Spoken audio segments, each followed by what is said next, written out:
Hoje é 23 de abril e estamos realizando mais uma live do LEAD Ceará.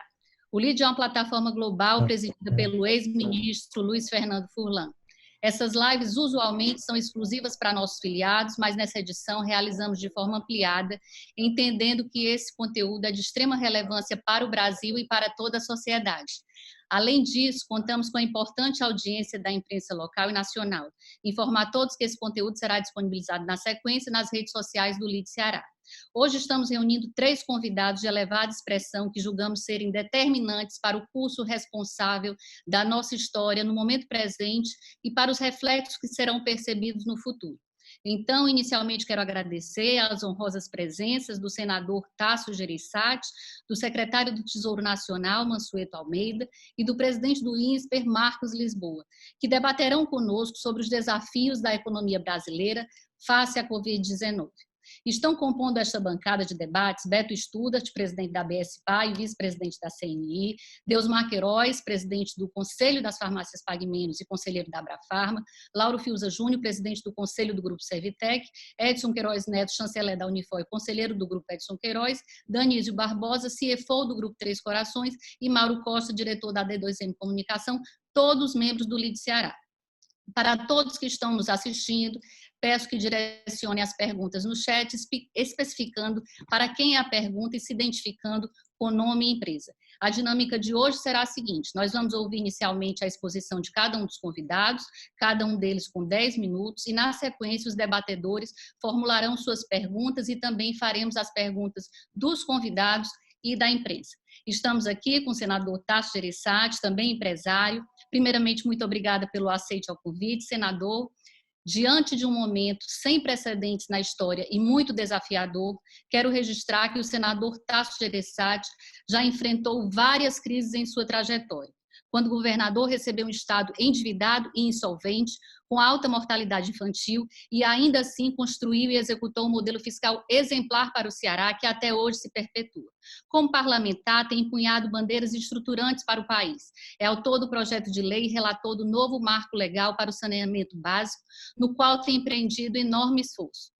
Exerce uma liderança decisiva e absolutamente comprometida com o povo brasileiro e que será crucial nesse momento para que não percamos as conquistas que alcançamos com a reforma da Previdência, do qual o senador foi o relator.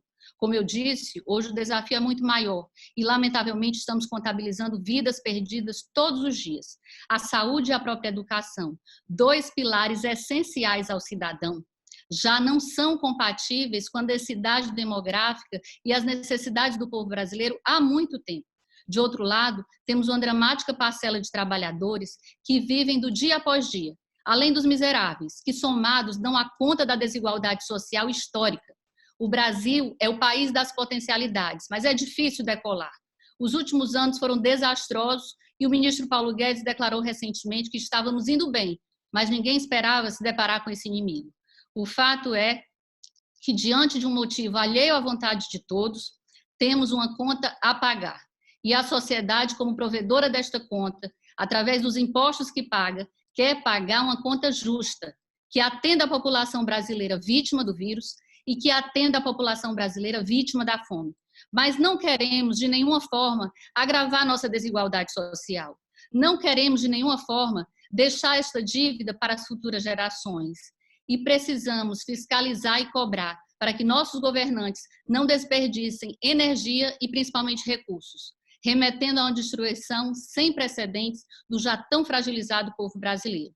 Senador, pedimos ao senhor, que tem sua trajetória, seja no executivo ou no legislativo, permanentemente permeada pela defesa aos menos favorecidos, sem esquecermos que sempre foi conhecido no Brasil como um dos grandes defensores do equilíbrio fiscal, que nos responda como conciliar com equilíbrio e transparência os desafios da economia brasileira. E pedimos também a todos os parlamentares que sejam garantidores da sobriedade no trato do dinheiro público, para que não findemos num país arrasado nos campos social e econômico.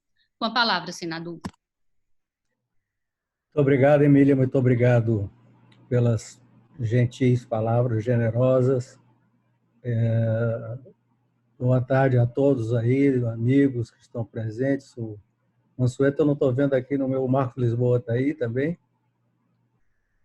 Não estou vendo o Marco Lisboa aí. Aqui sim, senador, tudo bem? O Márcio e o Mansueto estão aqui. Bom, bom dia a todos. Emílio, é o seguinte, eu vou começar falando um pouco da tendência política, porque você tem aí com você o Marcos Lisboa, um dos, sem dúvida, mais brilhantes economistas e analistas da situação atual. Você tem o nosso Mansueto, que é o pilar, eu diria que é o grande pilar da equipe econômica hoje, eu não tenho a menor dúvida disso, pilar de experiência, de conhecimento e pilar da sustentação fiscal no nosso país.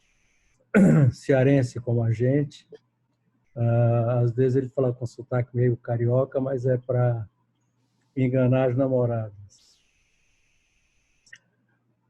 Politicamente, eu vou falar um pouco do ambiente no Congresso. O ambiente no Congresso, em geral, é bastante positivo, de uma maneira geral, evidentemente que com alguns senões aqui e acolá.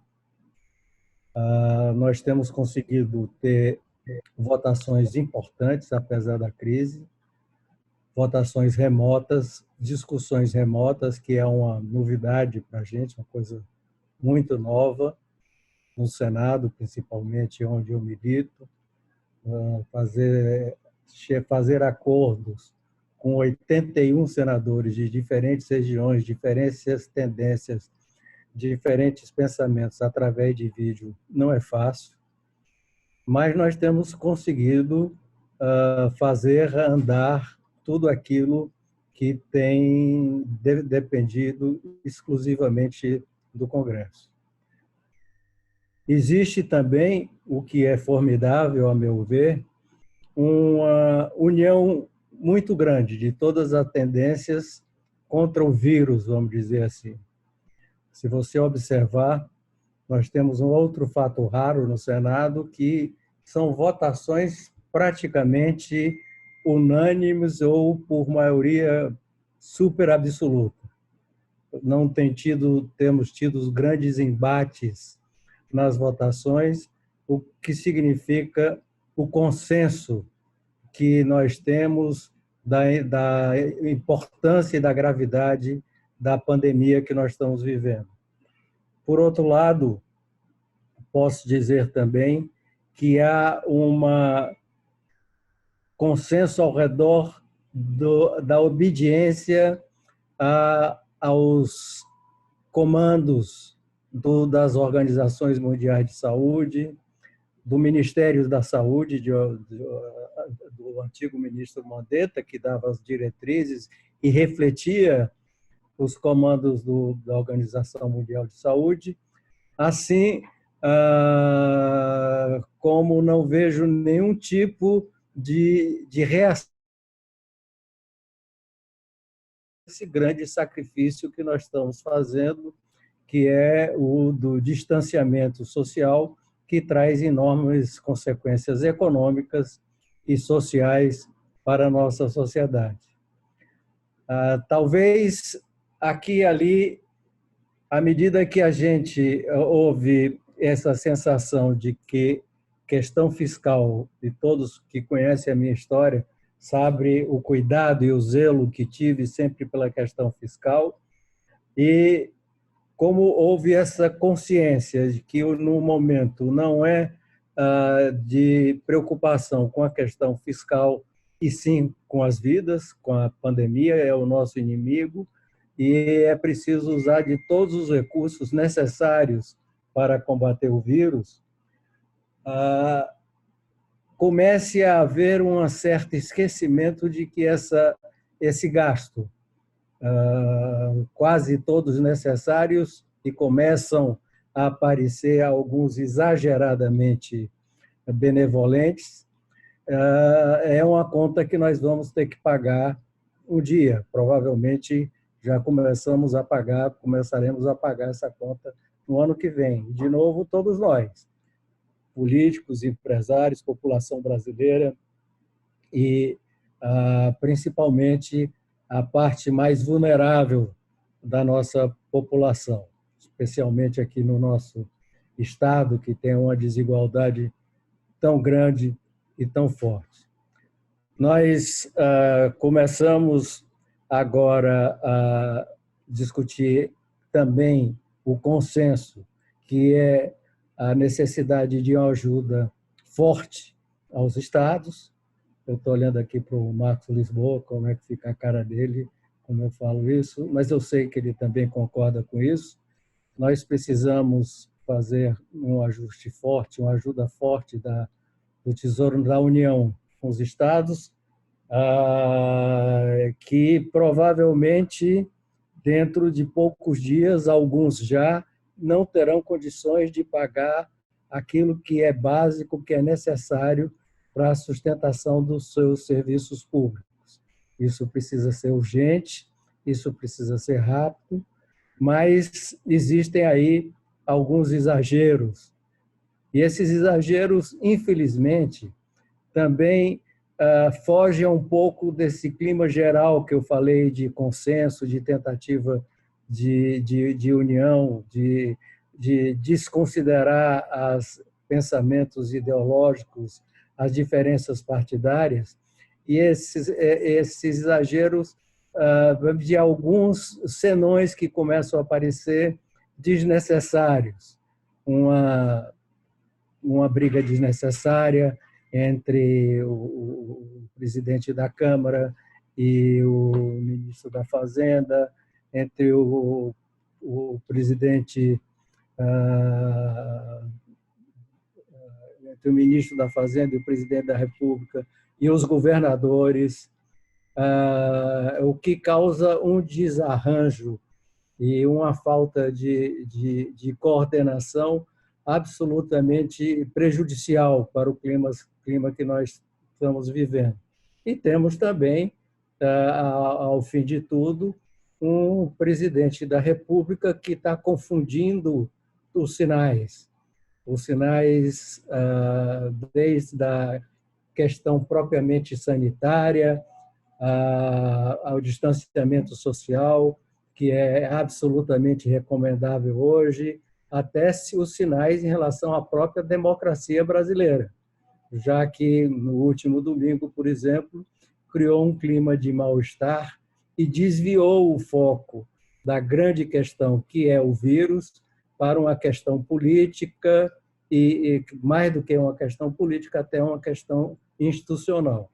Isso é extremamente desagradável, mas no momento seguinte, dentro do próprio Congresso, acredito, fazendo justiça ao próprio ministro da Fazenda, houve uma tentativa de harmonizar esses atritos, esses ruídos, e hoje existe esse esforço.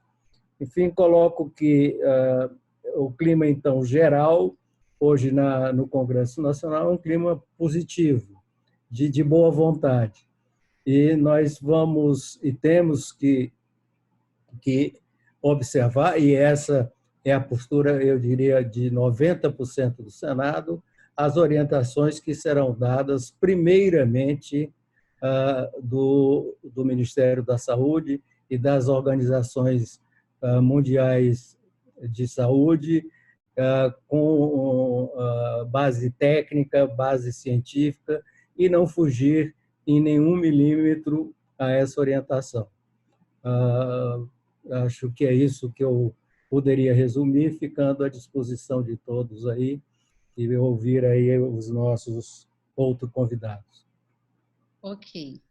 Obrigada, senador. Vamos, então, aqui receber com grande orgulho para todo o Ceará o secretário do Tesouro Nacional, Mansueto Almeida, economista dos mais renomados, com doutorado no MIT, importante carreira no IPEA, já tendo sido coordenador geral da política monetária e financeira, da política monetária e financeira na Secretaria de Política Econômica do Ministério da Fazenda, também tendo assessorado o senador Tasso Gereissati e desde 2018 na direção do Tesouro Nacional do Governo do Brasil.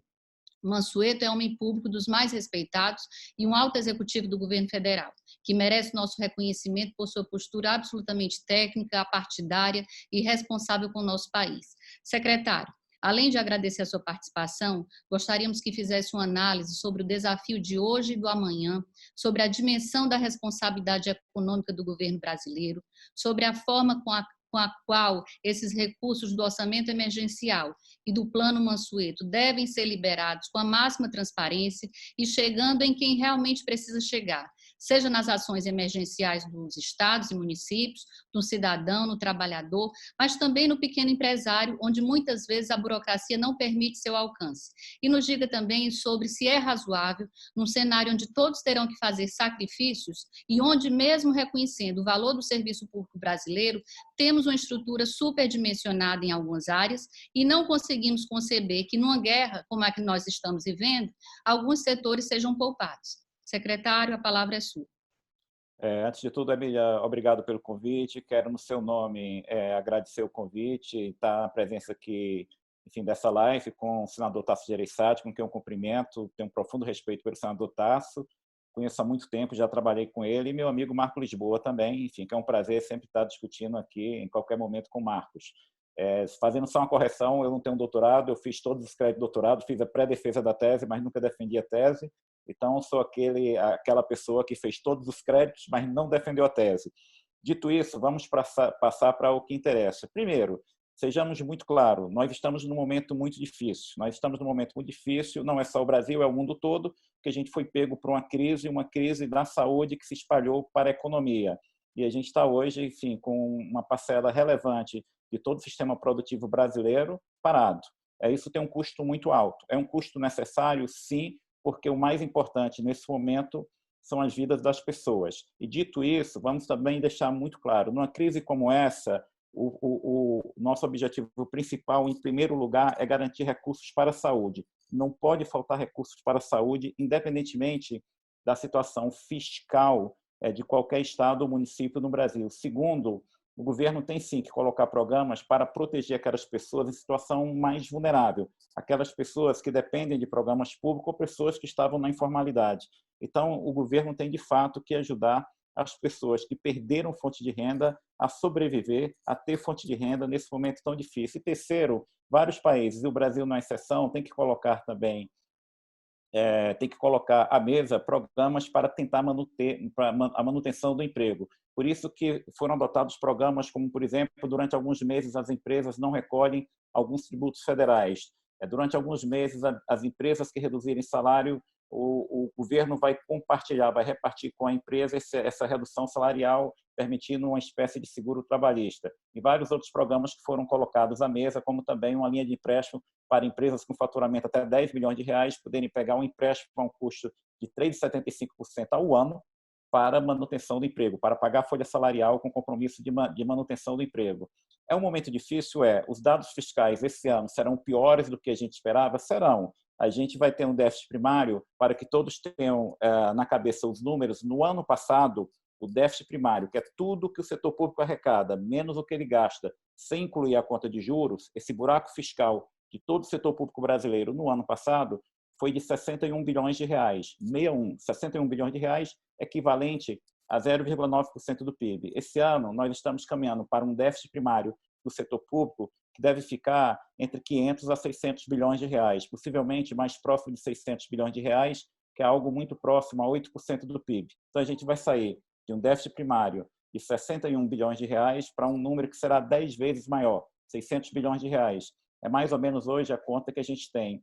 É necessário esse gasto? Novamente, hoje, neste ano, em decorrência da crise, o objetivo maior não é ajuste fiscal. O objetivo maior são aqueles 3 pontos que eu já elenquei. Primeiro, dinheiro para a saúde, garantir que a saúde terá recursos para combater esse efeito do coronavírus. Segundo, dar alguma proteção para as famílias que dependem do Estado, famílias que tinham sua renda da informalidade e perderam fonte de renda, aqueles trabalhadores e pessoas em situação vulnerável. Terceiro, garantir com programas a tentativa de manutenção do emprego ou que o aumento do desemprego não seja tão forte. O objetivo hoje é esse. E, nesse aspecto, eu tenho que reconhecer que o Congresso Nacional, por meio da Câmara dos Deputados, nos ajudou muito. Em que sentido? Foi elaborada uma PEC que se chama PEC do Orçamento de Guerra, e que permite ao governo federal aumentar sua despesa esse ano, mas com despesas temporárias. Ou seja, o governo federal, você pode aumentar a despesa de uma forma mais flexível, mas para despesas de caráter temporário, despesas circunscritas a este ano. Despesa de caráter permanente, nós temos que observar todas as regras fiscais. O Congresso Nacional não nos deu corretamente liberdade para aumentar despesa de caráter permanente. Isso é muito importante, por quê? Porque a gente deve evitar o erro que nós, como sociedade, fizemos em 2008 e 2009, que foi adotar medidas temporárias para combater uma crise, como ocorreu em 2009, e depois da crise, aquelas medidas se tornaram permanentes.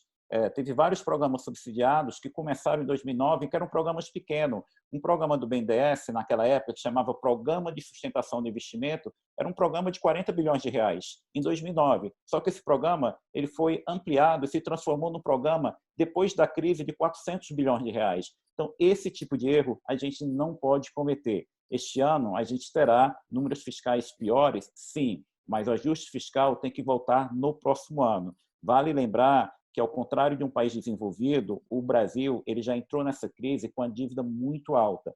A dívida pública do setor público do Brasil, no início desse ano, era 75,8% do PIB. A média de dívida pública dos países emergentes com os quais a gente se compara é em torno de 50% do PIB. Então, o Brasil já entrou nesta crise com um nível de endividamento muito alto para o nosso nível de desenvolvimento.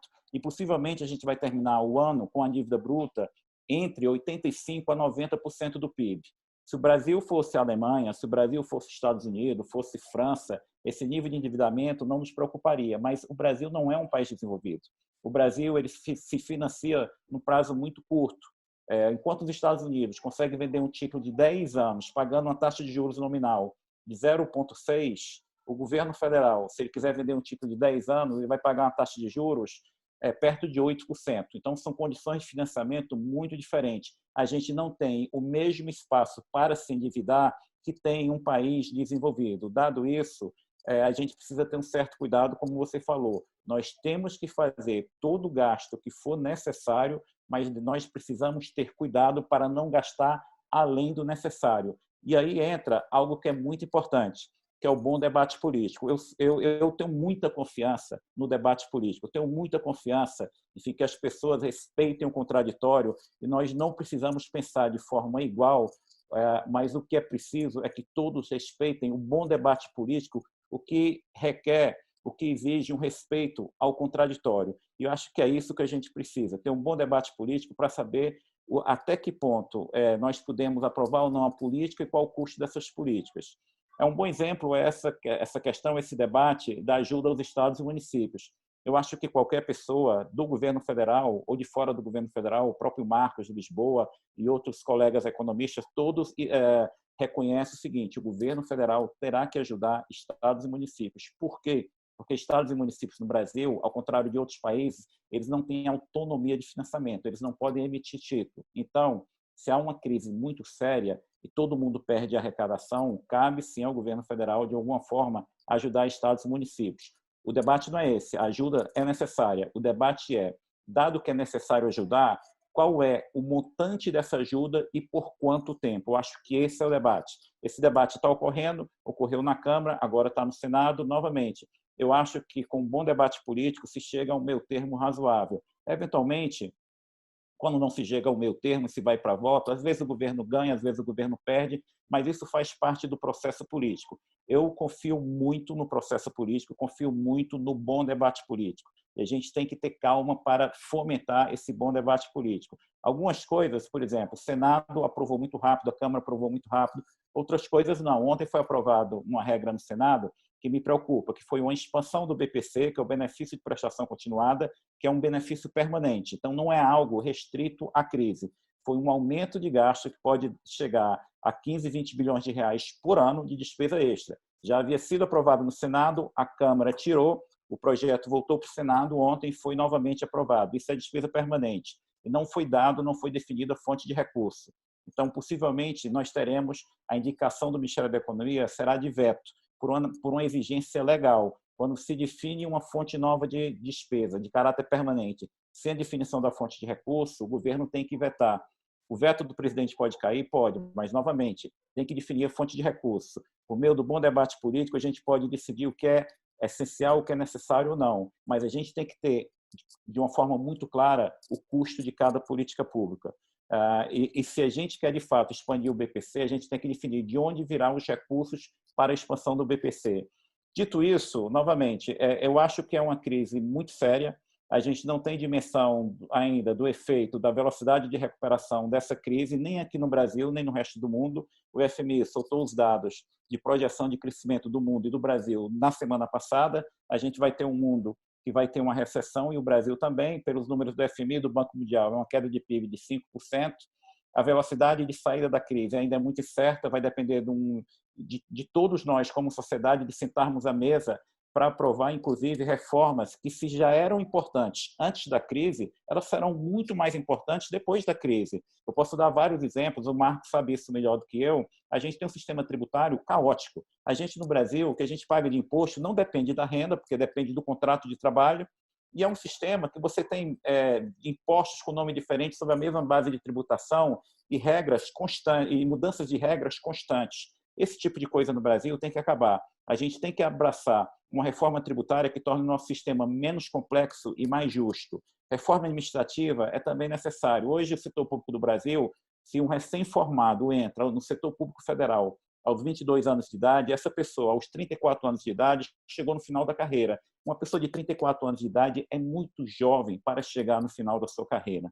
Então, reforma administrativa não é algo contra o funcionário público. Reforma administrativa é algo necessário para valorizar o funcionário público. Aqui tem vários empresários. Imagine um rapaz de 34 anos na sua empresa que chegou no final da carreira. Isso não faz o mínimo sentido. Então, a gente tem que colocar esse debate de forma muito transparente e correta. Ou seja, reforma administrativa é para valorizar um bom funcionário público, é para mudar os incentivos para melhor para a carreira do serviço público. Tem diversas outras reformas, maior integração com o resto do mundo, que vai ser difícil, porque hoje o mundo todo está num regime mais protecionista, mas o Brasil tem que insistir nessa linha de ação, de se integrar mais ao resto do mundo, e várias outras reformas que são essenciais para a gente sair da crise, aumentando o nosso potencial de crescimento. Novamente, para terminar, para ficar nos meus 10 minutos, ainda é muito cedo para a gente saber qual será a velocidade de recuperação da economia, como é que será a saída da crise, mas a gente tem que estar preparado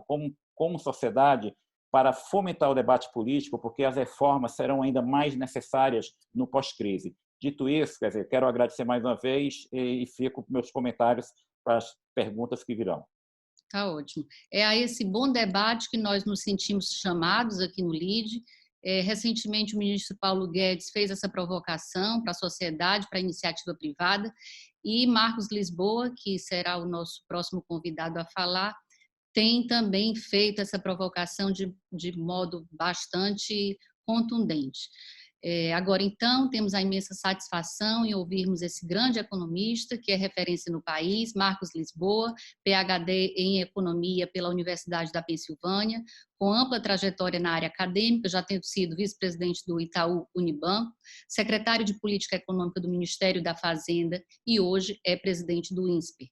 Marcos Lisboa, como disse anteriormente, tem sido uma das vozes mais contundentes no atual momento, fazendo-nos ver as distorções que estão sendo postas à mesa, alertando para a corrida equivocada dos estados e municípios na direção do erário público, sob o questionável argumento de que só existe um caminho para o enfrentamento da crise e que neste caminho não deve haver corresponsabilidades.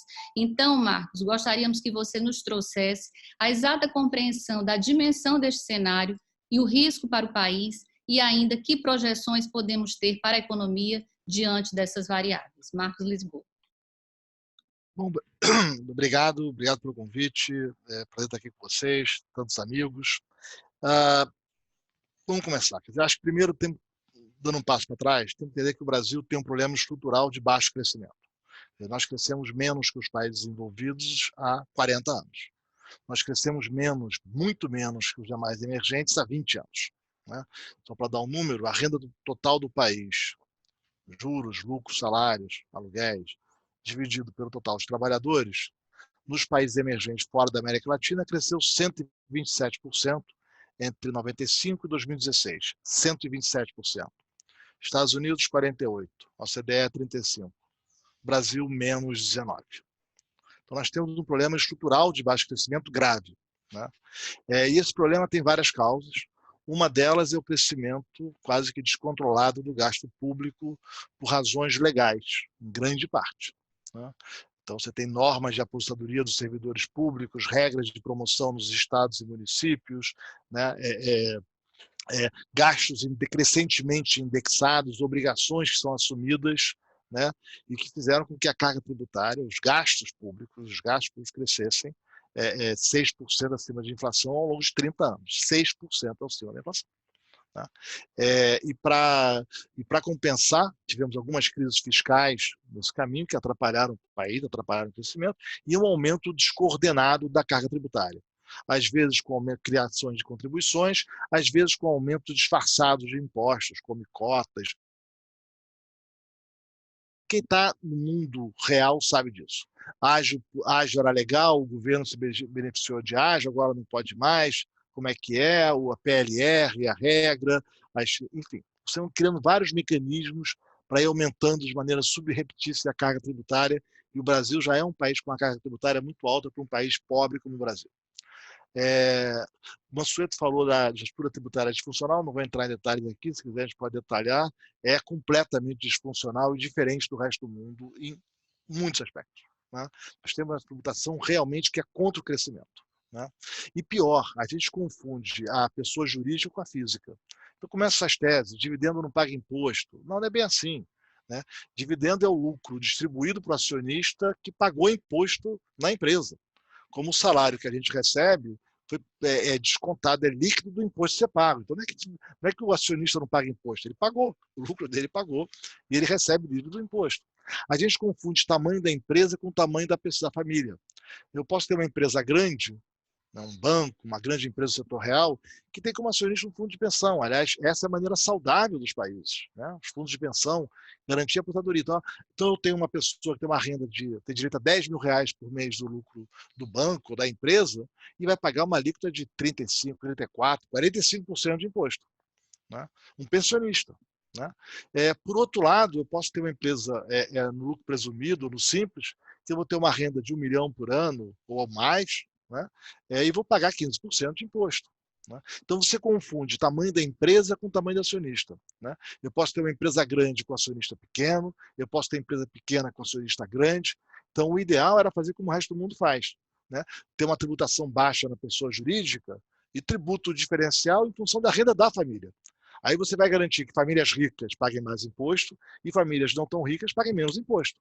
Agora, você quer fazer a tributação na pessoa jurídica e o Congresso e o Senado está lotado de propostas dessas, cujas consequências eu temo para o país. Né? Tributar o setor A, B, botar a tributação de 80%, achando que isso corrige desigualdade. Isso vai gerar pobreza. Né? O Brasil já fez isso no passado, em vários momentos. Né? Vilanizou a Light durante anos, meados do século XX, achava que a Light tinha lucros extraordinários, não tinha. Um dia ela desistiu do Brasil. Né? A Venezuela seguiu pelo mesmo caminho. Né?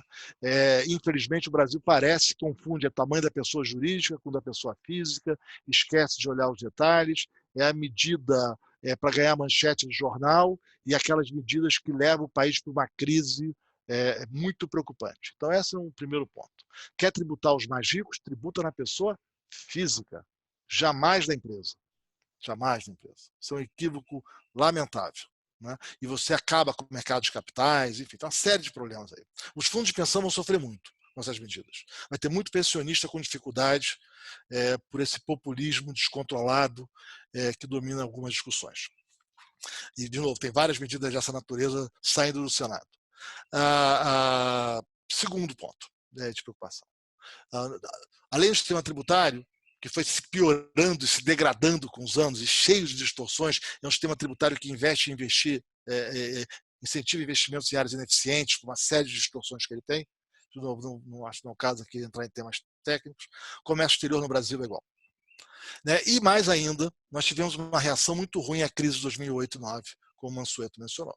Quer dizer, era uma crise, aí que vem o debate superficial, precisa de mais Estado, agenda liberal, mercado ou Estado, agora é mais Estado. E nessa discussão superficial, você esqueceu de discutir como o Estado entra. Então, no resto do mundo, tem intervenção do Estado, sim, para ajudar a economia no curto prazo, evitar a insolvência, ajudar o emprego e a renda. Só que nós não fizemos isso. A nossa reação em 2008 e 2009 foi entrar numa agenda de investimento de longo prazo. Mudando o marco regulatório da Petrobras, da Óleo e Gás, regras de conteúdo nacional, créditos subsidiados dados para o BNDES, uma série de projetos que foram iniciados e que nos 5, 6 anos seguintes fracassaram. Comprometemos os recursos do país por muitos anos e hoje temos estaleiros fracassados, empresas beneficiadas por conteúdo nacional que deram errado, refinarias da Petrobras que não funcionam. Então, nós tivemos uma reação desastrada à crise, que deixou como consequência, né, um capital destruído no país. E até hoje essas empresas estão aí, empresas voodoos, com muitas dificuldades e várias já fechadas. Essa é a segunda parte. Então, a economia brasileira chegou nesta crise fragilizada. Dos países emergentes, que tem as maiores dívidas públicas, né? Setor privado fragilizado pela estrutura tributária disfuncional, tecnologicamente defasado pelas regras de comércio exterior que impedem que as novas tecnologias cheguem aqui como em outros países. Tivemos um terceiro trimestre razoável no passado, mas o quarto já não foi bom e os sinais indicadores do primeiro desse ano já eram ruins. Tá? Parte 1 do problema. Parte 2 do problema. A nossa reação à crise não tem sido boa. Começamos com medidas econômicas demoradas e para antecipar a receita para quem tem receita garantida. Essa não deveria ser prioridade. O aposentado tem renda garantida, não é aí que está o problema. Vamos demorar para entender que tinha o problema da informalidade. Medidas um pouco atabalhoadas e às vezes sem um detalhamento técnico para implementação. Né? Um diagnóstico que me parece equivocado, que tem um problema de liquidez ou empossamento da liquidez. Não tem um problema de empossamento da liquidez, tem um problema de um risco de crédito monumental na economia brasileira. Os bancos estão com dificuldade de ter linhas de captação lá fora, o custo do capital subiu, o risco de inadimplência aumentou significativamente, né? E vamos lembrar que o dinheiro emprestado é o nosso dinheiro, o dinheiro dos nossos depósitos. Tudo que eles não querem adicionar uma crise bancária no meio dessa crise que já está suficientemente grave. Né? E algumas medidas que estão transitando podem ser particularmente preocupantes nessa direção. Então, eu preciso entender o diagnóstico correto de quais são as dificuldades que estão acontecendo. Né? Para que se nós temos um problema de risco de crédito generalizado, não tem saída. O Tesouro deveria entrar com garantias grandes, né? Isso ser financiado via emissão da dívida e ser ajustado depois. Então, por fim, né? Eu acho que a discussão desse momento, né, ela deveria estar restrita, como disse Mansueto, às medidas emergenciais para cuidar da saúde, da renda, do emprego e do caixa das empresas solventes do curto prazo. Mas qualquer outra medida estrutural deveria ser postergada. Nós estamos assistindo uma série de demandas que nada tem a ver com a crise atual, que comprometem recursos públicos, como essa do BPC, que é bastante preocupante, né? Bastante preocupante nesse momento. Né? E outras medidas. No caso dos governadores, tinham medidas de novos empréstimos, e novos empréstimos para estados que já estão insolventes. Né? Então, vamos concentrar nos recursos para os próximos 3 a 6 meses, para garantir que os estados continuem com suas funções obrigatórias, para que o dinheiro para a saúde vá para a saúde, que tenham os recursos para as empresas que estão solventes, mas que estão com problemas de caixa, garantindo emprego e salário e os grupos informais. Tudo que for permanente, mudança de regra tributária, programas permanentes de gasto, deveria ser escanteado nesse momento para um momento de calma. Como vai financiar a dívida? Vamos ver depois. Não é hora de aumentar a carga tributária. Na escola nós levantamos o que 43 países fizeram nessa crise em termos tributários. Uma equipe levantou minuciosamente em termos de propriedade, renda, consumo. Ninguém discutiu o aumento de carga tributária nesse momento. As empresas estão com problemas de caixa. Como é que vem um projeto para cobrar 10% do lucro das empresas com mais de R$1 bilhão de patrimônio do ano passado agora? As empresas estão sem caixa. Queremos gerar um risco de falência generalizada no país? É isso que nós queremos gerar? Né? Como é que vai ser? E se a empresa não tiver caixa? Como é que vai funcionar esse processo? E uma medida que, em termos de recursos, é pífia quando você olha o total dos gastos envolvidos. Quer dizer, é muito mais demagogia do que uma medida eficaz. Os valores são muito baixos, né, arrecadados, pelo menos nas contas que eu fiz, né, e que pode gerar um problema sério. Mais ainda, nós estamos assistindo uma onda generalizada de oportunismo nesse momento, que é muito preocupante. Liminares para não pagar fornecedores, liminares para não pagar aluguel, para não pagar imposto, para não pagar juros. Tem até discussão sobre não pagar consignado. Como assim? Consignado é servidor público, a sua renda está estável. Como não pagar o consignado? Né? E está se concedendo de maneira descoordenada. Isso pode gerar uma reação de falência em cadeia na estrutura produtiva. Alguns têm dificuldades de fato, o governo deveria agir. Outros estão mais pobres, todos nós estamos mais pobres, o país está mais pobre. Todos nós a vida vai ficar mais difícil, mas tem caixa para pagar os fornecedores. Pague os fornecedores. Agora, essa reação em cadeia descoordenada por meio de liminares, alguns casos de calote explícito e por aí vai, isso está começando a afetar a estrutura produtiva. A gente pode pensar que uma queda de 5%, 6%, 8%, não é tão grave assim. Imagina cair a sua renda 8%, você está um pouco mais pobre, mas não é um desastre. Mais ou menos, num país pode ser. Né? Porque as empresas podem ficar insolventes. Estamos assistindo aí concessionárias de serviços públicos que estão prestando serviço com índices de inadimplência muito altos. E se elas entrarem em dificuldade? Como é que vai ser? Né? E se empresas grandes começarem a ter problemas sérios de caixa e não pagar, e toda a cadeia vai. Então, eu acho que, para concluir, acho que é um momento difícil. Né? Certamente é preciso políticas emergenciais de curto prazo para lidar com a saúde, o emprego e a renda. Né? Apenas medidas temporárias nesse momento. Não é possível aproveitar-se da pandemia para temas estruturais. Acho que no caso dos estados e municípios é preciso uma ajuda sim, mas ela tem que ser adequada às necessidades dos próximos meses. E se quiserem depois discutir medidas estruturais, é preciso saber quais serão as contrapartidas. Né? De estados que têm gastos crescentes há muito tempo e não fazem um ajuste. Mas, de novo, isso deixa para depois. Por enquanto, garante a política pública, garante o emergencial para os próximos meses e depois se discute como enfrentar os problemas estruturais. Né? Acho que está faltando uma liderança do executivo. Né? Acho que o parlamento é uma casa de iguais, o judiciário é uma casa de iguais, o executivo é a casa com hierarquia. Né? E o executivo deveria estar dando as balizas para ajudar a organizar o debate. Vamos concentrar nesses temas, essa é a agenda prioritária, né? E vamos deixar os demais temas estruturais para passada a pandemia. Mas o próprio executivo traz medidas estruturais no meio do caminho, como anúncios de planos para recuperação, 30 bilhões, concessões. Não acho que seja construtivo nesse momento confundir as agendas. Né? É um momento de preocupação, é um momento que deveria haver união e menos conflitos por temas menores. Ou o Brasil, como aconteceu entre 2008 e 2009, pode, ao sair da crise, ter criado problemas que vão dificultar a nossa vida ainda mais no futuro, mais do que nos demais países. Só que em 2008, 2009, nós tínhamos muita folga para errar. A dívida era 50% do PIB, as coisas não estavam tão ruins. A folga agora acabou. Verdade. Marcos Lisboa, muito obrigada por trazer essa lucidez aqui para o nosso debate.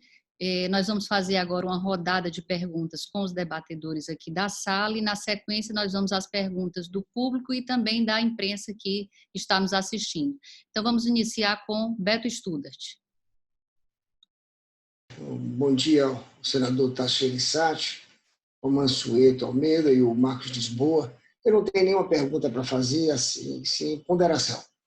Eu acho que nós estamos aí diante de três pessoas, autoridades, essenciais no atual momento brasileiro.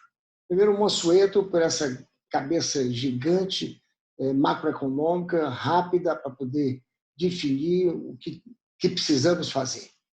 Temos o Marcos Lisboa como essa figura crítica, sempre atento ao movimento da economia, fazendo ponderações importantes. E temos o senador Tasso Gereissati, talvez o instrumento importantíssimo para todos nós, primeiro pelo seu nível de respeitabilidade. ele tem que ser uma pessoa aí, uma responsabilidade que eu estou jogando sobre ele, uma pessoa, um senador importante no trabalho de indução sobre os outros políticos do Brasil. Na medida que a gente tem que deixar de lado um pouco o viés da política partidária, para a gente focar, como Lisboa está colocando, focar exatamente naquilo que o Brasil está precisando no momento, de forma rápida, e como colocou o Mansueto no debate político, que é fundamental, mas, antes de tudo, tem que ser extremamente pragmático, ou seja, termos celeridade em todas as ações na parte legislativa, para poder confirmar o que o povo está precisando, que é exatamente essa liquidez, a sustentação de todas as empresas, o emprego de todos os nossos trabalhadores. Por exemplo, senador, tem a medida provisória 905, que trata do emprego na verde e amarelo, que, de repente, era uma solução muito boa tanto para a empresa como o primeiro emprego daquele jovem de 15 anos que estão na rua, que poderia estar ajudando exatamente no combate ao desemprego, acabou caindo em exercício físico, não foi aprovado, não foi julgado, não foi analisado, acabou retornou para o Executivo. É uma pena que o Senado deixe caducar um negócio desse. Depois tem a própria PL 4162, que é de sua relatoria, que foi tão discutida, que faz parte de um programa de infraestrutura que ontem foi anunciado também, e que, de repente, está lá, já passou pela Comissão de Meio Ambiente, mas ainda não entrou na agenda prioritária do Senado para que seja votado, porque é mais um item importante para que as pessoas tenham o direito de lavar as mãos, de tomar seu banho em casa, tratar do seu asseio, estarem preparados para uma crise da saúde um pouco mais longa ou uma outra que há de vir.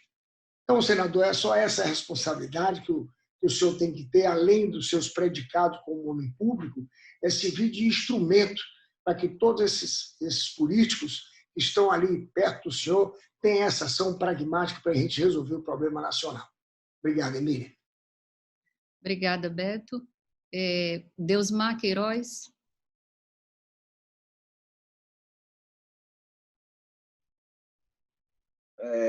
Ok. Eu tive a oportunidade de já cumprimentar o Mansueto, Marcos Lisboa, o senador entrou um pouquinho depois. Senador, como representante do comércio, me nomearam aqui representante do comércio, e reconhecendo o senhor com uma larga experiência no setor público, tanto no executivo como no legislativo, e como um grande empresário, um líder empresarial também, eu me fui incumbido de fazer duas perguntas. Uma muito difícil e uma fácil. A fácil vale milhares de dólares, mas é fácil. E uma mais difícil, complicada até.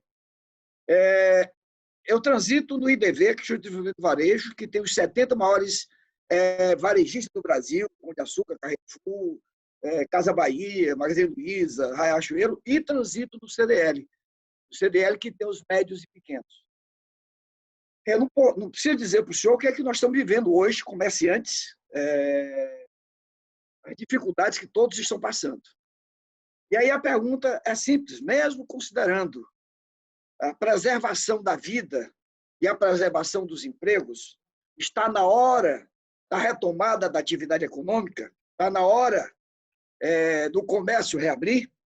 A segunda é mais fácil. A segunda é simplesmente, eu considero como se eu sendo um comerciante que vai negociar com um dono de shopping. Que argumentos o senhor usaria para reduzir o custo nesse momento muito difícil? Por favor.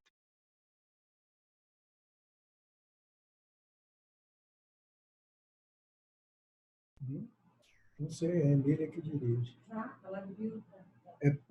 Está liberado aí. Sim, senador. Bom, eu tenho algumas observações a fazer. Primeiro, Roberto, o seguinte, e do meu amigo Deusmar. As coisas que passam pelo Congresso não são tão simples como aparece. Por exemplo, o Marcos acabou de falar e eu concordo inteiramente, tenho discutido isso com o Mansueto, que tudo que nós devemos votar neste momento são medidas provisórias. não medidas que sejam permanentes. Nós estamos focar na crise e qualquer vantagem ou benefício, ou, enfim, facilidade que venha a ser dada hoje seja transitória e não permanente. A 905, por exemplo, da carteira verde e amarela, é uma medida provisória que veio antes da pandemia, já chegou antes da pandemia, e trata de uma série de assuntos permanentes, que não é o foco da nossa discussão, da nossa preocupação.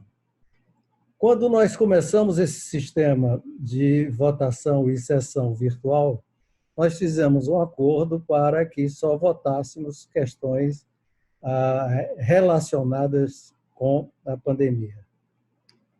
A 905 trata de questões, por exemplo, como gorjeta de garçom. Eu recebi aqui no meu e-mail 500 mensagens de garçons protestando contra a proposta que regulava a gorjeta de garçons. E por aí vai. Na sua grande maioria, eu acredito que a proposta era boa, mas ela chegou com problemas como esse e que nos deram 24 horas para estudar. Eram mais de 200 páginas, o Mansueto está por aí ainda, deve ter acompanhado isso, com 1000 emendas, e nós não tínhamos condições de apreciar aquilo com a profundidade que era necessária, principalmente porque ela continha uma série de comandos permanentes. O que foi feito e combinado com o governo foi que o governo editaria outra medida provisória que atendessem aqueles pontos mais urgentes, exclusivamente para esse momento que nós estamos vivendo, e deixasse a questão, principalmente, de outras reformas permanentes para depois. Aí eu vou dar uma explicação aqui para o Beto de como a gente se sente, eu pessoalmente. Eu tenho que olhar, um parlamentar tem que ter algumas visões que são diferentes do empresário do seu dia a dia. Eu, no caso, tenho que me despojar da minha condição de empresário e pensar em todos os aspectos e todos os lados. Eu preciso e gostaria e acho que é importante atender aquilo que facilita a vida das empresas, mas tenho que escutar o garçom também, porque, afinal de contas, eu sou representante seu, com certeza, e do garçom, e do outro que está ali. Então, nós temos que escutar e verificar e discutir quando uma matéria tem esse nível de polêmica. Essa é a minha obrigação. Por outro lado, aqui eu vou falar um pouco com o Marcos, que é um dos, não só economistas mais brilhantes, eu tive a oportunidade de fazer oposição a ele quando ele era governo, e dizer assim, o Marcos, com toda essa inteligência dele, ele tem dificuldade de entender que no Congresso nós somos 500 na Câmara e 81 no Senado. Pessoas completamente diferentes entre si. Pessoas de regiões diferentes, de mentalidades diferentes, pessoas de formação cultural completamente diferentes, são alguns brilhantes, outros ignorantes, mas ali nós somos iguais, nós somos pares, e nós temos a obrigação de nos respeitarmos como iguais. Eu posso discordar profundamente e achar um idiotice o que alguém está dizendo do meu lado, mas tenho que respeitá-lo e ouvi-lo como um par que foi eleito e está colocado ali da mesma maneira que eu ou de um outro senador excessivamente brilhante. Então, é praticamente impossível, dentro do Congresso Nacional, que você restringe, eu acho que não é só aqui não, eu já vi muita bobagem saindo do Congresso americano e Congresso Alemão eu não conheço, que saía todo tipo de proposta. Num momento como esse, então, o que o vírus, ele abre a oportunidade também extremamente atraente para o populismo. Você não faz ideia das coisas que eu ouço lá dentro todos os dias e de propostas que aparecem todos os dias. Mas é o preço, eu acho, pelo menos assim que sinto, é o preço da democracia. O que está acontecendo hoje, e é muito importante, e você falou sobre isso, é uma falta de comando. Como se diz muito por aí, não existe espaço vazio de poder. Quando existe essa descoordenação, agora, por exemplo, ontem eu vi, e queria até fazer essa... Eu posso, Emília, fazer pergunta para o Mansueto também? O senhor fica à vontade, senador. Eu não entendi o plano de retomada do crescimento econômico sem a presença da equipe econômica. Eu não entendi, feito por generais. Essa falta de coordenação, essa descoordenação total, provoca um vazio em que, naturalmente, sai do Congresso e, às vezes, até do Judiciário, iniciativas que ocupam esse espaço que está caótico, vamos dizer assim. E aqui não tem nada de político, estou fazendo uma constatação fática do que está acontecendo. Voltando aqui para o Deusimar, duas coisas. Eu não sei se está na hora de abrir ou não abrir. Quem vai me dizer as ciências e os estudos que tem gente no mundo inteiro fazendo.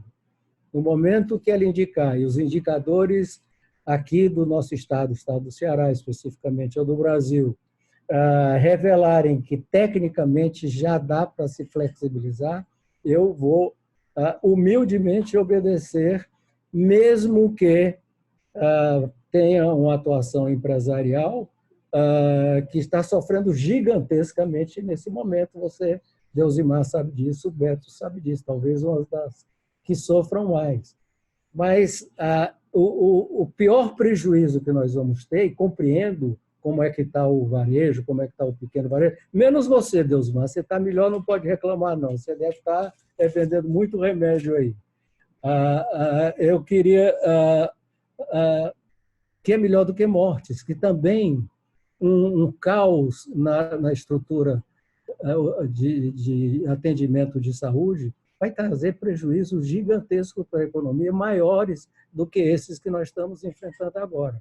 Então, nós temos que ter calma, trincar os dentes, suportar o que nós estamos vivendo, até a ciência e os estudiosos do mundo inteiro indicarem o momento de parar. O Marcos, eu sei, que eu conversei uma vez com ele, ele me disse que está estudando isso, esses indicadores, curvas, que tem muito a ver com matemática, que agora não é só saúde, é matemática, é estatísticas, é comportamento de curvas do vírus aí pelo mundo inteiro, que vão definir isso. Eu sei que hoje está prevalecendo, e o Marcos que me corrija, que existe uma taxa de transmissão que, quando ela vai abaixo de 1, é um momento que sinaliza que pode começar a se flexibilizar. E se o sistema público tiver condições, evidentemente, de atender a todo mundo. A última pergunta do Deusimar, ela é fácil. Como é que eu vou... Primeiro que eu não vou negociar com o lojista a uma altura dessa, que eu não sou maluco. Deixo para negociar quando vocês estiverem muito melhor e a gente negocia. Tá bom, Deusimar? Logo depois a gente senta, toma um café e negocia. Muito bom. Vou fazer uma proposta. Nós temos duas perguntas para o Mansueto, do Lauro Fiuza e também do Danísio Barbosa. Eu queria que os dois formulassem, primeiro o Lauro, depois o Danísio, e o Mansueto responde aí todas as perguntas de uma vez, porque nós temos perguntas da imprensa, do Valor, o Globo, o Jornal O Povo e também dos nossos filiados, para fazer na sequência. Por favor, Lauro Fiuza. Bom dia a todos, bom dia, senador, bom dia, Marcos Lisboa, bom dia, meu amigo Mansueto.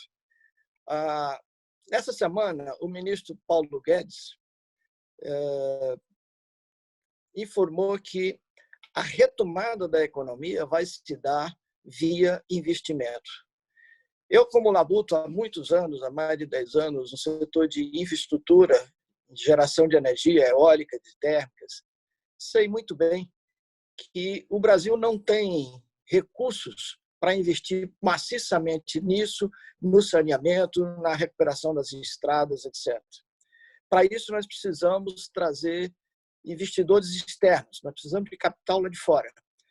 Ontem, no Valor Econômico, alguns gestores de fundos estrangeiros informaram que, nesse momento, o Brasil não é o lugar ideal para se investir, haja vista a instabilidade que nós temos tido diante de outros países. Mansueto, como é que você vê a recuperação dessa imagem do Brasil daqui para frente para atrair esses investidores?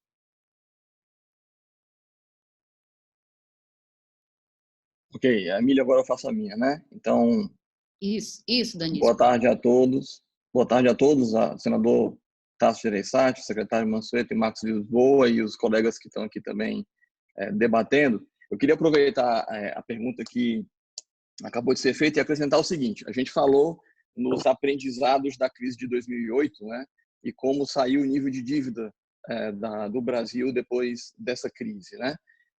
E eu sei que o momento agora não é de se preocupar com isso. No curto prazo, a gente precisa tratar da crise sanitária e da ajuda às empresas e às pessoas. Mas como a gente pode enxergar a volta à normalidade do nível de dívida no pós-crise, considerando o programa Pro Brasil, que pode trazer mais participação do Estado na economia, considerando que a gente já tem uma expectativa de economia vindo da reforma tributária para os próximos 10 anos, como balancear esse aumento da participação do Estado hoje e o aumento da dívida com um reequilíbrio pós-crise, né? Como que a Secretaria e o Tesouro Nacional vê esse processo?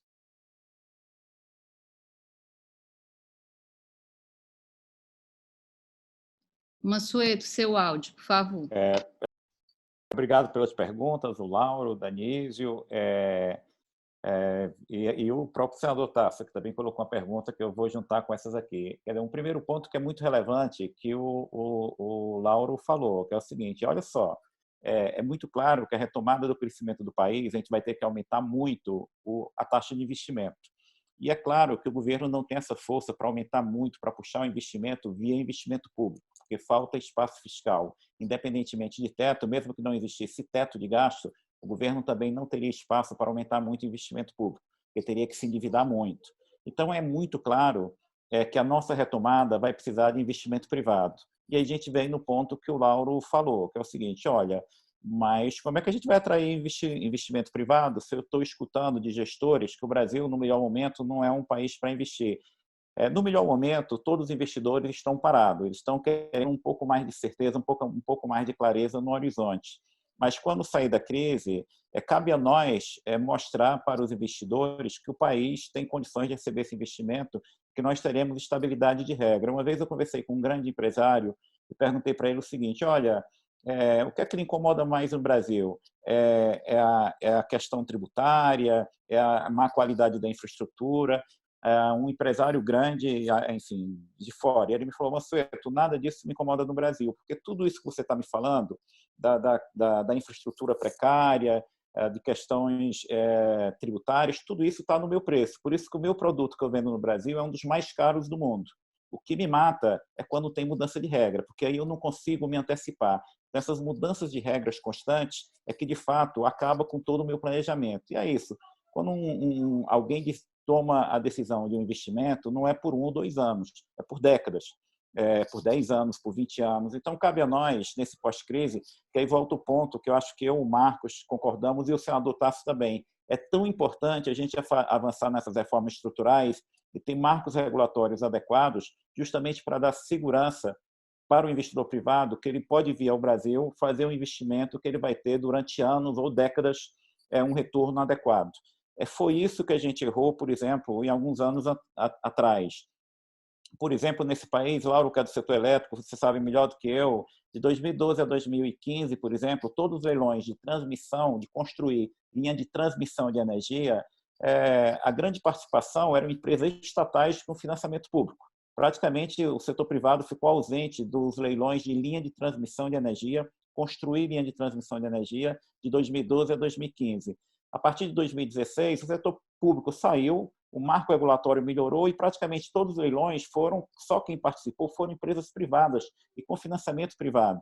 Então, assim, se a gente melhorar o marco regulatório, melhorar nosso sistema tributário, andar no caminho correto, eu tenho certeza que o investidor virá, porque esse mundo pós-crise, todos os investidores do mundo estarão atrás de boas oportunidades de investimento. Então, eu acho que o recado que eu quero deixar aqui é o seguinte: o futuro não está dado. Cabe a nós, como sociedade, construirmos o consenso, o mínimo de consenso político para avançarmos nessas reformas que o país precisa. Se a gente conseguir isso, o investimento privado virá, porque um bom empresário, qualquer que seja ele está atrás de boas oportunidades de investimento. Se a gente fizer o dever de casa, o empresário virá investir no Brasil e nos projetos de infraestrutura, em especial no país que, teoricamente, o retorno do investimento em infraestrutura deve ser alto, porque a infraestrutura é precária. Então, se a gente fizer o dever de casa, e aí depende de nós como sociedade, eu não posso culpar o Congresso ou o político, depende de nós, porque o Congresso representa a sociedade. Então, depende de nós como sociedade construir esse mínimo consenso político para avançar nas reformas, para dar segurança a esse investidor privado que o Lauro falou, para ele olhar para o Brasil com a segurança suficiente para ele falar o seguinte: eu vou investir nesse país porque eu vejo uma boa oportunidade de investimento, eu vejo uma boa oportunidade de crescimento. E eu acho que a gente tem bons exemplos, enfim, das pessoas que estão aqui. Aqui tem vários empresários de sucesso do Ceará, e eu me lembro de vocês, enfim, do que vocês eram há 20, 30, 40 anos atrás. Muitos de vocês cresceram ao longo de várias crises. Quando pessoas ficaram com medo de investir, vários dos que eu estou olhando aqui foram, eu diria, ousados e fizeram decisões de investimento não pensando em 1, 2 ou 3 anos, mas pensando em décadas. Então, o próprio exemplo de muitos de vocês que estão aqui, eu vejo empresários aqui que cresceram na década de 70, na década de 80, na década de 90, início dos anos 90, quando o Brasil estava num período ainda muito estável. Muitos de vocês que estão aqui construíram impérios sendo ousados. Então, assim, cabe ao governo dar essa clareza das regras do cenário de investimento, que o investimento privado virá. Isso é um desafio que está posto para todos na sociedade. Em relação a um ponto que o Danísio falou e que o senador Tasso também tocou, o que é isso de programa Pró-Brasil, que ontem saiu na imprensa, que era Plano Marshall, que eu próprio levei um susto. Primeiro porque o Plano Marshall foi um plano dos Estados Unidos para reconstruir a Europa. Então, o que a gente está falando aqui é a recuperação do Brasil. Quer dizer, o Brasil não está fazendo plano algum para reconstruir outros países, até porque não tem dinheiro. Segundo, eu acho que teve um pouco de ruído de comunicação. O que está acontecendo, que eu acho que é desejável, que é bom, que é positivo, é a Casa Civil e todas as ações do governo que são necessárias, seja na crise, seja no pós-crise, a Casa Civil irá coordenar, porque, de fato, esse é o papel da Casa Civil. Nós temos um ministro da Casa Civil, que é o general Braga Neto, e ele está disposto a fazer essa coordenação. Eu vejo isso de forma muito positiva.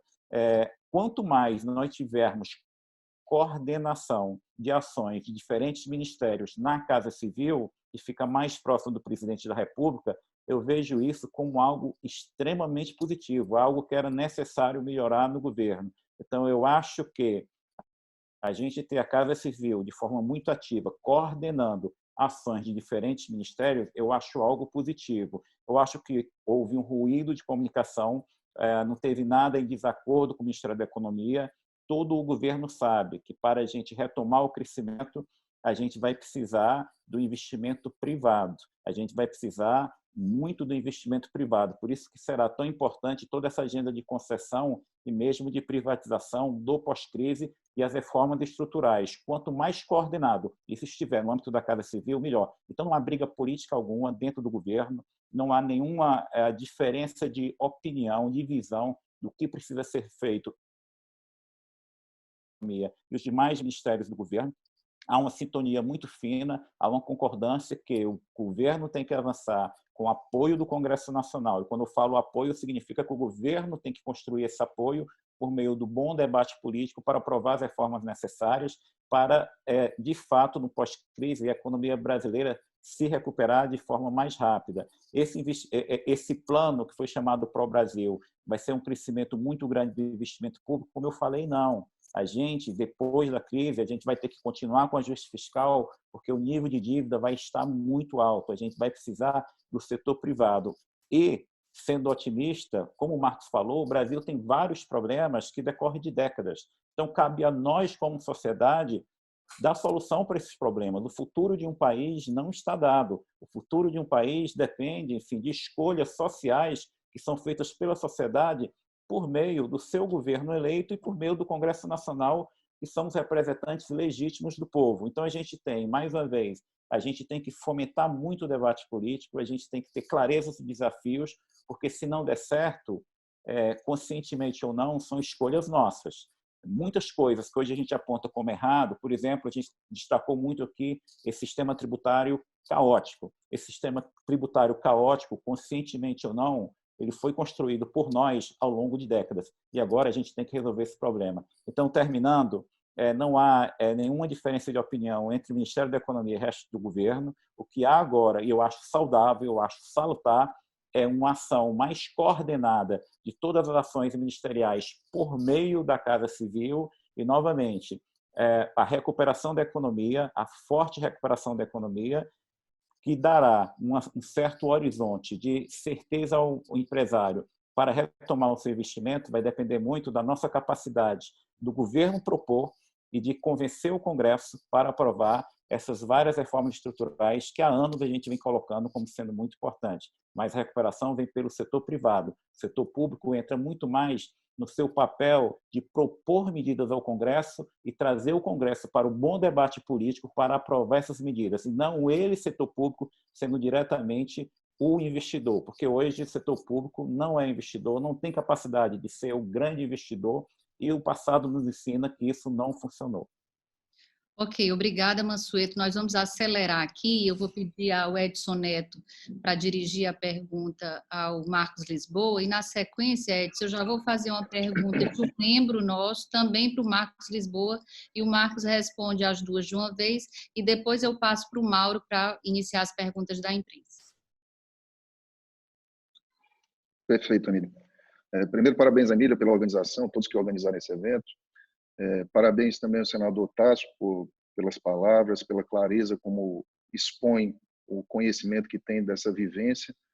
Parabéns também ao secretário Mansueto por dividir conosco o conhecimento. E, Marcos Lisboa, parabéns, e concordo, o meu pensamento é convergente com o seu quando você coloca que realmente o sistema tributário é disfuncional, que nós temos que aumentar, diminuir carga no setor produtivo, aumentar carga em pessoa física para manter o dinheiro no setor produtivo, girando a economia e beneficiando a todos. E muita clareza no seu discurso quando você colocou que o maior papel do governo nesse momento de crise é trabalhar a insolvência das empresas e garantir a renda, né? A insolvência como garantindo a oferta ao mercado e a renda para o informal e evitar o desemprego, garantir a renda para que haja consumo e que a economia possa girar com toda essa pujança. Nós vimos nos últimos tempos próximos o governo já tomar medidas para que a renda mínima seja instalada para os informais, e isso nós já vimos que está chegando agora com certa pujança. No início foi muito lento e agora já realmente está chegando para quem necessita. Não obstante, o informal tem uma perda de renda, na média, a renda do informal é 1.700 e ele vai ficar recebendo em torno de 600. Né? Teremos uma retração aí nesse consumo que o informal gera na economia. Mas a minha pergunta é sobre a dificuldade que as pequenas e médias empresas, pequenas e médias empresas, vêm tendo a dificuldade e o desafio do acesso ao crédito. Na sua explanação, você colocou a questão da escassez, que reflete num critério maior para a concessão de crédito, mas trocando uma ideia com amigos, inclusive o Filomeno, que está sofrendo no setor de lixo, talvez uma melhor organização do sistema de garantia do governo, como você mesmo colocou, o governo deveria estar dando uma certa garantia para que esse crédito chegasse mais rápido, mais barato, em maior volume para essas empresas, já que essas pequenas e médias empresas são responsáveis pela capilaridade do suprimento do nosso mercado. Ok, Edson. Okay. Eu vou emendar aqui com a pergunta do Lúcio Carneiro, também membro do LIDE Ceará. Parabenizar esse extraordinário grupo de brasileiros empenhados em saída para a crise. As empresas brasileiras deveriam já estar acessando o mercado de capitais internacional, como fez o Santander México, ou deveríamos fazer uma emissão soberana? Caso o mercado esteja fechado, como financiar o comércio exterior? Utilizar as reservas cambiais para gerar bom dólar da exportação? Ao Marcos Lisboa, também parabenizando pela sua coerência na defesa de uma economia forte e reformada fiscalmente. Marcos. Vamos lá, obrigado, Emília. Deixa eu começar respondendo aqui, voltando ao senador Tasso. Eu concordo totalmente, senador. Quer dizer, e tenho dito isso repetidamente, não sei se eu comentei isso no começo. Quer dizer, o legislativo e o judiciário são casas iguais, né? Eles são todos iguais, né? São casos, você pode ter uma coordenação, mas são casos iguais. Por isso mesmo, eu acho que esse papel deveria caber ao executivo de coordenar. Eu acho que a grande falha hoje vem do Poder Executivo, na sua incapacidade de definir com clareza quais são as balizas da discussão, né? E oferecer um norte claro. Tem muito anúncio somado, mas o norte claro do que deveria ser a prioridade, liderar a discussão, eu sinto falta disso na economia e na saúde, né? E a gente vê aí as medidas um pouco desencontradas. Eu concordo totalmente. O que eu procurei alertar, senador, é que às vezes, né, exatamente por isso, começam a pipocar propostas que parecem bacanas e que vão na contramão do que o mundo está fazendo e que podem, e aí meu papel de fora do parlamento é alertar, que podem levar a um agravamento impressionante da crise, né? E exatamente por essa falta de coordenação que estão pipocando as liminares, as decisões, as moratórias, as propostas de não pagar consignado, não pagar isso, suspende aluguel, suspende, e você pode estar contaminando todo o ambiente institucional e econômico, né? E gerando dificuldades para quem hoje está trabalhando e produzindo. Está produzindo energia, está entregando gás, né? E vai ter dificuldade. Então, é claro que nesse momento se negocia, se concorda, mas as medidas de força que têm sido dadas sem entender o caso concreto são preocupantes para mim e as consequências que terá sobre o país. Porque se nós ameaçarmos esse ambiente de contratos, né, de utilidade pública, de saneamento, de crédito, quem vai querer investir no Brasil depois?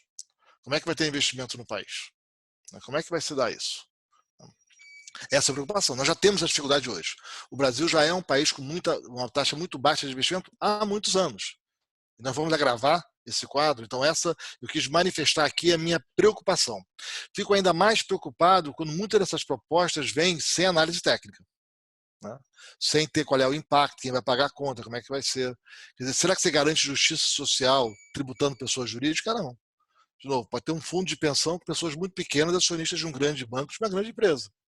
O que você faz é tributar pouco na pessoa jurídica e depois faz a igualdade na pessoa física em função da sua renda, né? É assim que o mundo está indo. Nós estamos indo na contramão do que o mundo está fazendo há muitos anos. Na contramão, né? E vamos pagar um preço se continuar assim.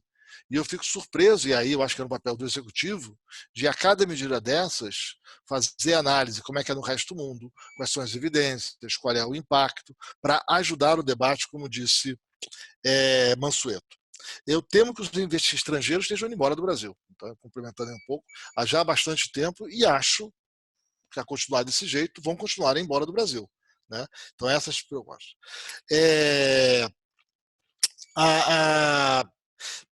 Sobre crédito, houve um aumento da concessão a crédito para pequena e média empresa, acho que quase 70%, tá? No mês. Tá?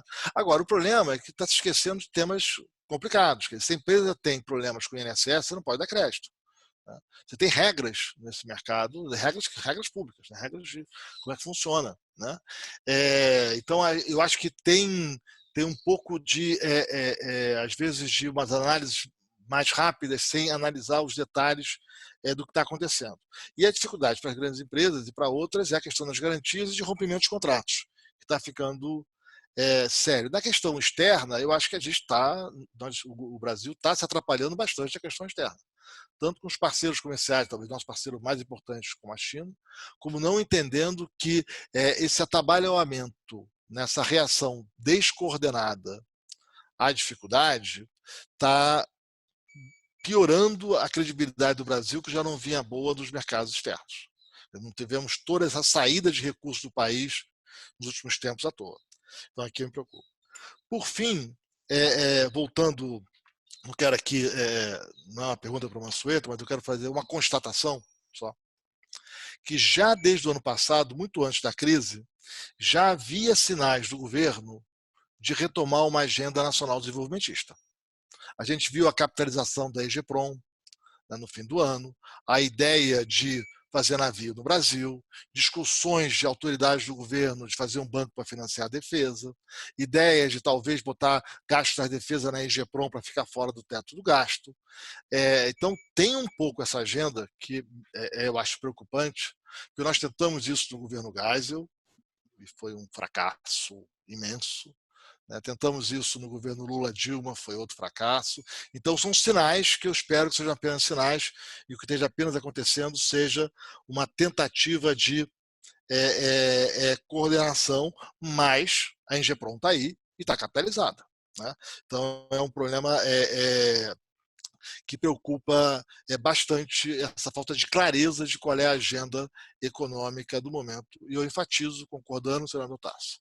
O legislativo e o judiciário são casos iguais. É preciso que o executivo assuma a liderança da discussão com balizas claras e que o executivo ajude fazendo as contas, como é que o resto do mundo faz, quais são as implicações, quais são os dados, quais são os detalhes técnicos das propostas e das suas consequências para auxiliar os demais poderes. Ok, obrigada. Vamos ao Mauro com as perguntas da imprensa. Por favor, Mauro. Boa tarde, Emília, boa tarde, senador Tasso, boa tarde, doutor Marcos, boa tarde, secretário Mansueto. Nós temos aqui, eu vou fazer engatilhado 4 perguntas, sendo que nós temos 3 que são individuais e uma para todos. Eu vou começar, secretário Mansueto, com o senhor. Pergunta da colega jornalista Marta Watanabe, do Valor Econômico, que ela diz que o Tesouro precisará se financiar por meio da emissão de dívida pública e voltar ao mercado em breve. Ela quer saber se há previsão para isso. Na verdade, respondendo muito rápido, a gente começou o ano com um colchão de liquidez, ou seja, com muito dinheiro em caixa que a gente pode usar. Então, no momento, a gente está fazendo uso desse dinheiro, porque a gente passou algumas semanas sem fazer leilão de venda, e aí a gente não estava pedindo emprestado à sociedade, mas esse dinheiro a gente está usando. Em algum momento a gente vai ter que recorrer de forma mais ativa, pedindo novamente dinheiro emprestado. Só que como a gente começou o ano com muito dinheiro em caixa, a gente consegue se planejar em qual o momento adequado para fazer isso. Mas a gente já está pedindo emprestado por meio de leilões. Na semana passada a gente teve um leilão na quinta-feira, e a gente conseguiu captar 10 bilhões de reais, e hoje a gente teve novamente leilão, são títulos curtos, são títulos que vai no máximo de 4 a 6 anos, e a gente conseguiu captar novamente hoje perto de 10 bilhões de reais. Então a gente já voltou a fazer leilões de venda, já estamos pedindo novamente emprestado à sociedade para pagar as despesas, mas em algum momento esses leilões, o volume de recursos que nós teremos que pedir emprestado à sociedade será maior. Cabe aqui um esclarecimento muito claro. Algumas pessoas falam, mas o governo está com dificuldade de rolar sua dívida. Não é verdade. O que eu estou com dificuldade já estava antes da crise é de vender títulos de longo prazo. Por quê? Porque normalmente quem compra título do Tesouro de longo prazo, título de 10 anos, título de 30 anos, são 2 tipos de investidores, fundos de pensão e investidores estrangeiros. E os 2 estavam fora do mercado porque os juros tinham caído muito, os 2 estavam fora desse mercado de comprar títulos longos, mesmo antes da crise. Mas para o financiamento, para a venda de títulos curtos, a gente não tem problema algum. Às vezes o mercado perde um prêmio, ou seja, como a taxa Selic está muito baixa, gente, há 5 anos atrás, neste país, a taxa de juros Selic era 14,25. Hoje é 3,75. Teve uma mudança radical nas condições de financiamento desse país. Vocês que são empresários, antes dessa crise, vocês não estavam recorrendo a banco, vocês estavam lançando títulos próprios das suas empresas para fazer captação direta a um custo muito baixo. Então, isso vem melhorando bastante no Brasil. Então, dito isso, quer dizer, no curto prazo eu consigo vender título, às vezes pagando um prêmio, um adicional muito pequenininho, mesmo assim uma taxa muito barata. Ainda bem que a gente entrou nessa crise com o aumento da dívida e circunstâncias muito benignas decorrentes de reformas que a gente fez ao longo de vários anos anteriores, dentre os quais a redução drástica do crédito subsidiado no Brasil. Hoje o Brasil tem um cenário de juros baixos, inflação baixa, e foi uma conquista que a gente deve manter. Obrigado, secretário. Doutor Marcos, pergunta do colega Anderson Trindade, do jornal O Povo. Ele questiona que o debate público no Brasil de hoje permite a inclusão de uma maior participação do Estado na economia. O advento da Lava Jato, por exemplo, não deixa uma certa desconfiança para isso? Pergunta do nosso colega Anderson. Olha, eu acho que esse debate no Brasil ele é um pouco atrapalhado. Quer dizer, vamos lá, não tem mercado sem Estado. Né? Não existe mercado sem Estado. A gente fica nessa oposição muito simplista, mercado, o Estado é liberal, é desenvolvimentista, e o debate é muito mais sutil e com nuances. Quer dizer, o mercado é um mecanismo muito eficiente, em geral, na maioria dos casos, para a economia crescer, se desenvolver. Né? Os países enriqueceram, o mundo saiu da pobreza. Né? Se olhar os dados de 200 anos para cá, de 100 anos para cá, é impressionante como o padrão de vida aumentou em todos os países. Nos últimos 20 anos, 500 milhões de pessoas saíram da extrema pobreza na China, 200 na Índia, enfim.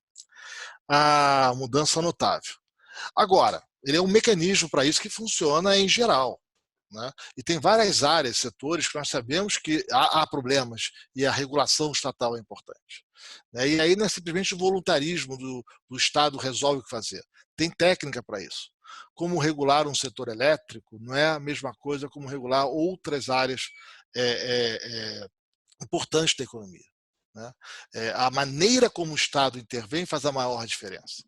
E nem sempre, né, a preponderância dos mercados, eventualmente em alguns momentos, a política pública é essencial, né, para lidar com crises como essa, né, ou para tratar de temas, por exemplo, justiça social como por meio do gasto público, que é a maneira mais eficaz de você enfrentar problemas e garantir acesso à educação de qualidade, que as novas gerações tenham melhores condições de vida e mais igualdade de oportunidades. Então, eu acho que a gente fica numa falsa polarização, e o risco dessa falsa polarização, sem entrar nos detalhes da forma da intervenção, da experiência dos demais países, de como fazer aqui e acolá, leva tanto a intervenções fracassadas, como a que houve no governo Dilma no setor elétrico, né, ou as tentativas desenvolvimentistas que geraram fábricas paradas, quanto de não diferenciar o que são as medidas emergenciais, que são medidas que estão pegando carona com temas que nada tem a ver com a crise. E acho que a gente descuida muito no Brasil do debate de como tornar a política pública mais eficaz. Como é que o Brasil pode garantir uma educação de qualidade? E esse é um tema importante que não aparece. Quer dizer, por que no Brasil, dado que a gente gasta, a política pública não tem melhores resultados? Quando a gente compara os microdados Brasil e outros países, isso vale em geral, mas posso usar o caso da educação, olhando todos os dados de países parecidos com o Brasil, países emergentes, países de renda média, países mais ricos, né? O Brasil é sempre um ponto fora da curva. Nós sempre temos um aprendizado dos alunos aos 15 anos de idade muito pior do que os demais países, dado que nós gastamos. Então, por alguma razão, a quantidade de dinheiro que entra na máquina pública não vira a qualidade da política pública para o cidadão como ocorre em outros países. Esse é um debate de gestão e é um debate urgente no país e que nós estamos atrasados. Obrigado, doutor Marcos. Senador, senador, está a pergunta da repórter Bruna Damasceno, do jornal O Povo. Ela fala que quando o governador Camilo Santana anunciou a flexibilização do isolamento social, o senhor criticou a medida. Ele voltou atrás, mas agora anunciou que está criando uma comissão para discutir a reabertura do mercado no Ceará. Ela queria ter a avaliação do senhor a respeito dessa posição do governador. Bom, eu queria deixar claro que eu torço para que essa flexibilização aconteça. Agora, o que eu defendo é que ela aconteça no momento certo e de maneira planejada. E se essa comissão que é uma boa ideia, que tenha uma comissão que envolva todos os setores, inclusive os setores técnicos ligados à saúde, ligados à matemática, inclusive, é uma boa decisão, contanto que obedeça rigorosamente às instruções, às sugestões da parte técnica e científica de controle da pandemia.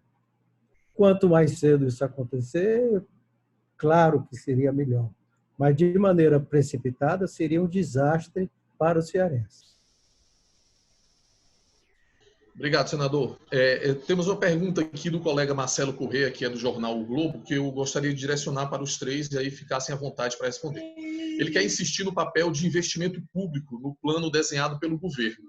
Citou que o ministro da Infraestrutura, Tarcísio Freitas, falou especificamente em ao menos 30 bilhões de reais em investimentos até 2022, garantindo que não haveria pirueta fiscal, entre aspas, né?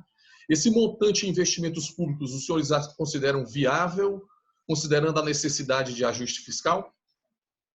Eu vou começar falando primeiro, elogiando o ministro Tarcísio da Infraestrutura, que tem feito um bom trabalho, tem sido um grande lutador na melhoria dos marcos regulatórios para garantir investimento em infraestrutura, e falar o seguinte: o ministro Tarcísio falou de 30 bilhões em 3 anos. Ele já tem garantido, pelo fluxo normal de investimento do ministério dele, se não me engano, algo em torno de 24 a 25 bilhões. Então, você aumentar esses 5, 6 bilhões ao longo de 3 anos é totalmente factível. Agora, é claro, governar é fazer escolhas. Se a gente quer mais investir em infraestrutura, o que eu concordo, o que é meritório, o que é essencial, a gente vai ter que tirar daqueles outros investimentos ou daquelas outras despesas do orçamento de mais de 1 trilhão e 500 bilhões de reais, que não é tão essencial. Então, aumentar 2 bilhões a mais do que já está programado para a infraestrutura, 2 a 3 bilhões a mais, é totalmente factível. A gente só tem, como sociedade, pela proposta orçamentária, tirar, claro, de outras áreas que o investimento, ou então que um gasto corrente não é tão necessário. Então, o que o ministro Tarcísio falou não foi 30 bilhões em 1 ano, foi 30 bilhões até 2022. Isso é quase 3 anos. Isso é totalmente factível. Ok, Mauro, agora é comigo. Nós temos uma outra rodada, se tiver condições, Emília, a gente vê. Mas pode voltar. Vou fazer aqui 2 perguntas dos nossos membros do LIDE Ceará e depois a gente volta novamente. Vou fazer primeiramente para o Marcos Lisboa, do Aderson Shoa. Marcos Lisboa, boa tarde. Qual a sua percepção acerca da aprovação da PEC do orçamento de guerra para o Banco Central e o reflexo disso no mercado de capitais? Olha, essa é a medida que me preocupa, né? Em princípio, a gestão da dívida pública, né, inclusive de entradas e saídas ocasionais, é uma atribuição do Tesouro. Então, confesso que eu fico um pouco confuso de por que agora vão ter 2 autoridades intervindo no mesmo mercado, né? Segundo, eu também fico preocupado com essa entrada em mercados de títulos privados, né? Eu tenho muita preocupação quando o governo acha que sabe quando tem distorção nos preços e que vai intervir e vai corrigir, né? Com frequência, enfim, as coisas não saem muito bem como previsto. Então, eu entendo a preocupação que há, né, com o momento do país. Mas é preciso entender que os preços refletem não apenas um pânico equivocado da sociedade, né? Eu acho que reflete uma situação do país muito difícil, né? Um país que não tem clareza do rumo que está tomando, de como está lidando com a crise nesse momento, né? Na saúde e na economia. né? Você vê que na hora que as autoridades do primeiro escalão em Brasília estão em confronto, para onde é que nós vamos? E isso permite esse ambiente em que as pessoas naturalmente, seja no legislativo, seja no judiciário, seja na sociedade civil, fiquem assustadas e comecem a tomar decisões descoordenadas pela essa falta de liderança, né? Não é a melhor maneira de lidar com a crise. E como eu disse, todas essas intervenções geram muita incerteza. Então, eu fico um pouco preocupado. Acho que o Banco Central tem mostrado maior serenidade nesse momento do que parte do governo, né? Então, eu entendo essa postura de conferir ao Banco Central maior liderança nesse momento. Mas eu acho que essa liderança, essa coordenação tinha que ser do Poder Executivo em si. Então, como eu disse, tomara que o Mansueto esteja correto, que a Casa Civil consiga ter um pouco mais de clareza e coordenação, mas deveria haver, de fato, maior integração nas ações e maior clareza.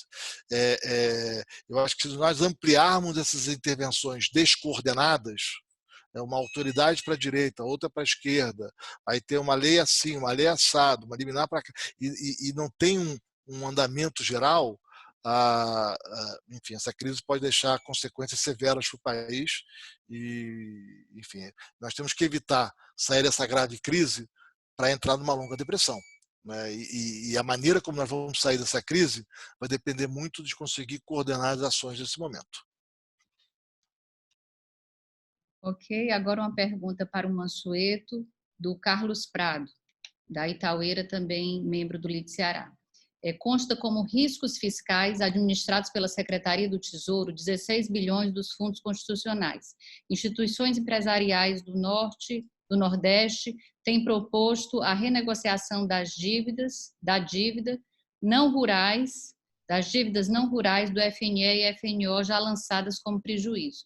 Isso traria recursos para esses fundos e permitiria que as empresas devedoras voltassem a ter cadastro limpo sem o CADIM, para voltarem a investir e gerar empregos e tributos, sem que o governo precisasse injetar recursos. O Ministério da Economia tem sido contrário, não é um paradoxo? Há como reverter essa posição, Mansueto?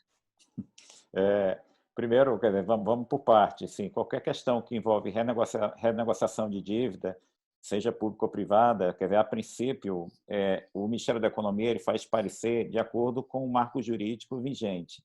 Então, em geral, a gente se posiciona contra porque, novamente, a lei não permite isso.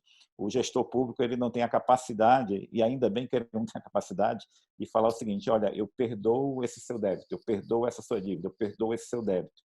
Isso vale tanto para empresas privadas quanto para setor público. Às vezes o governador me procura e diz: olha, você pode renegociar. Eu disse: governador, não posso, porque a lei de responsabilidade fiscal não me dá esse poder. E ainda bem que não me dá esse poder, porque seria errado. Essas questões de renegociação de dívidas, etc., mesmo quando envolve, claramente envolve uma coisa do passado, uma coisa que não é de agora, eu acho que esse é um problema que vem há mais de 10 ou 20 anos. Esse passivo, enfim, de algumas empresas. Eu acho que o local para a gente fazer esse debate é no Congresso Nacional. Quando tem renegociação de dívida agrícola, normalmente se aprova uma lei no Congresso Nacional. Isso tem custo, você traz para o debate transparente, algumas pessoas podem ser a favor ou contra, mas se faz esse debate. Então, não é que o Ministério da Economia seja a favor ou contra. Novamente, isso é uma questão, enfim, de se levar para um debate, a gente tem que ter melhor, tem que separar exatamente qual é a demanda, mas isso a gente tem que levar para o debate político, tá? Então, não é algo assim, nas previsões de perdas, se qualquer crédito a gente tem no Ministério da Economia, quem normalmente faz isso é a PGFN, ela estipula quanto é que o governo tem a receber, o credor. Nos anexos de riscos fiscais, que a gente anualmente atualiza e manda para o Congresso, se tem um risco de parte de um crédito que o governo tem não receber, a gente coloca como risco fiscal. Não significa, claro, que não haja debate, que não possa haver um debate de mensurar melhor aquele risco fiscal e de ver, inclusive, assim, olha, isso aqui é passível de negociação ou não. Mas, novamente, qualquer negociação de dívida, ela precisa, em geral, em 90% dos casos, precisa de uma lei no Congresso Nacional. Mauro, volto com você. Secretário Mansueto, aproveitando, então, tem uma pergunta aqui do colega Alan Gani, do Infomoney, que é para o senhor. Ele fala que boa parte da liquidez que está sendo colocada no mercado é via operações de mercado aberto do Banco Central. Essas operações compromissadas tem algum custo fiscal para o Tesouro? Na verdade, assim, a operação compromissada é uma operação que tem juros, mas assim, para o Tesouro diretamente não, porque tem autoridade monetária e tem autoridade fiscal. Quer dizer, na verdade, o Tesouro Nacional ele executa financeiramente o que está no orçamento e faz a gestão da dívida pública e o órgão de contabilidade central. O Banco Central, quando faz a operação compromissada, como também quando faz operações de swap, tem um custo, tem uns juros, né? Mas isso está embutido quando a gente pega toda a contabilidade do setor público, tá? Mas isso é algo exclusivo do Banco Central. Então, assim, a operação compromissada é uma operação que o Banco Central faz porque ele tem uma meta de taxa de juros, ele tem uma taxa de juros Selic. Então, o Banco Central, por meio de operações compromissadas, ele regula a liquidez no mercado para garantir que o mercado terá aquela taxa de juros básica, que aí sim, essa é definida que é a taxa de juros Selic. Tem custo? Tem uns juros, mas isso é captado, enfim, na conta de juros do setor público. Agora é algo totalmente separado do Tesouro Nacional. Como também carregamento de reserva, quando o Banco Central intervém no mercado cambial, como fez ao longo de décadas e continua fazendo esporadicamente, que a natureza dessa intervenção mudou, carregar reserva também tem um custo. Isso é captado, novamente, na conta total de juros do setor público, tá? Mas não é algo que está na alçada do Tesouro Nacional. Esse tipo de assunto, a operação compromissada, taxa de câmbio, volume de reserva, é algo que eu não converso com o Banco Central, nem tampouco sobre taxa de juros de curto prazo, porque aquilo é da competência exclusiva do Banco Central. Obrigado, secretário. Emília, eu volto para você. Eu acho que temos condição de mais algumas perguntas dos nossos participantes e eu vou selecionando. Se houver tempo, a gente continua com a imprensa. Pronto, eu tenho uma pergunta aqui para o senador Tasso Gereissati, é do Tiago Façanha. Caberia eu entendo que uma nova reforma trabalhista, e se concordam com isso, levando em consideração que o faturamento das empresas não serão mais os mesmos e que a burocracia e o formato atual pós-crise complicará a manutenção de empregos e novas contratações. Como eu disse anteriormente, eu não acho adequado uma reforma trabalhista agora, de longo prazo permanente.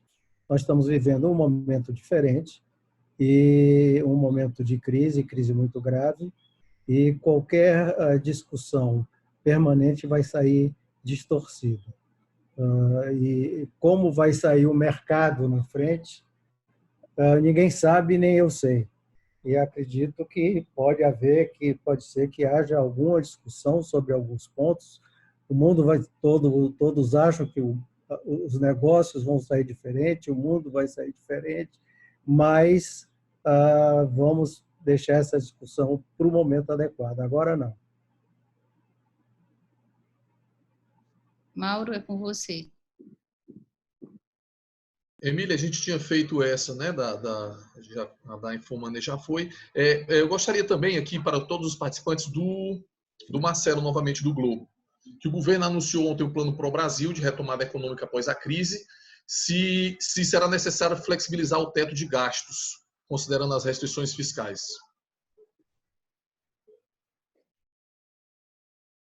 Pergunta para os três. O Marco Lisboa, claramente não será necessário. Vamos deixar muito claro o seguinte, o Brasil tem uma carga tributária muito alta para o nosso nível de desenvolvimento. A carga tributária média da América Latina é 23% do PIB, o Brasil é 33% do PIB. A gente, pela primeira vez, está tentando fazer um ajuste fiscal cortando gradualmente a despesa pública. Por isso que o teto dos gastos é tão importante, para a gente fazer um ajuste fiscal gradual, sem ter que aumentar a carga tributária. Então, é muito importante a gente continuar cumprindo com o teto dos gastos, porque é a única âncora fiscal que o país tem hoje e que dá segurança para esse ajuste fiscal de médio e longo prazo. Então, nada deste governo pode ir contra ao teto dos gastos, porque se fosse contra o teto dos gastos, a gente estaria, enfim, dando um tiro na âncora fiscal que é tão importante para esse país e que, novamente, repetindo, a gente está falando de um país que há 5 anos atrás o juro básico da economia era acima de 14% ao ano. A gente vinha fazendo ajuste fiscal e vai continuar muito gradual graças a essa regra do teto dos gastos que está nos forçando a rever vários programas públicos para melhor, como o Marcos falou, a gente precisa ter mais cuidado em separar o que funciona, o que não funciona. Então, é essencial manter e ter o compromisso de manter com o teto dos gastos. Para completar, o Mansueto, quer dizer, eu acho que o teto do gasto é o termômetro, né? Então, se parece que o sujeito está 40 graus de febre, fala, não quebra o termômetro aqui, né? Para de medir, porque senão vamos dizer que eu estou doente. O teto do gasto apenas sinaliza esse quadro que a despesa pública obrigatória cresce acima da renda do país, né? Já várias vezes no passado usou-se o argumento de que expandir o gasto público, o investimento, ia levar a maior crescimento econômico. Foi assim no governo Dilma, né? Foi assim no governo Geisel, né? E infelizmente não aconteceu, né? Quer dizer, e aí, de novo, a conversa ela fica atrapalhada, que nem agora, que a gente está discutindo a necessidade dos gastos emergenciais, e no meio do caminho aparece de contrabando várias medidas estruturais de longo prazo, na desculpa de que não, agora tem que fazer tudo, né? A mesma coisa acontece. Quer dizer, é óbvio que é fundamental expandir a infraestrutura no Brasil. É claro que o Brasil tem um problema de infraestrutura. É claro que o Brasil tem um problema social urgente. É preciso financiar bem esses projetos. Precisamos de infraestrutura, precisamos cuidar dos mais vulneráveis. É fundamental. Mas vamos fazer direito, em primeiro lugar, né? Metade dos programas das obras paradas no Brasil, segundo o TCU, estão paradas por erro de projeto dos investimentos públicos. Outra está parado por erro de contrato. Outra está parado por problema com os órgãos de controle. Só 10% está parado por falta de dinheiro. Só 10%. O resto tudo é por outros problemas, né?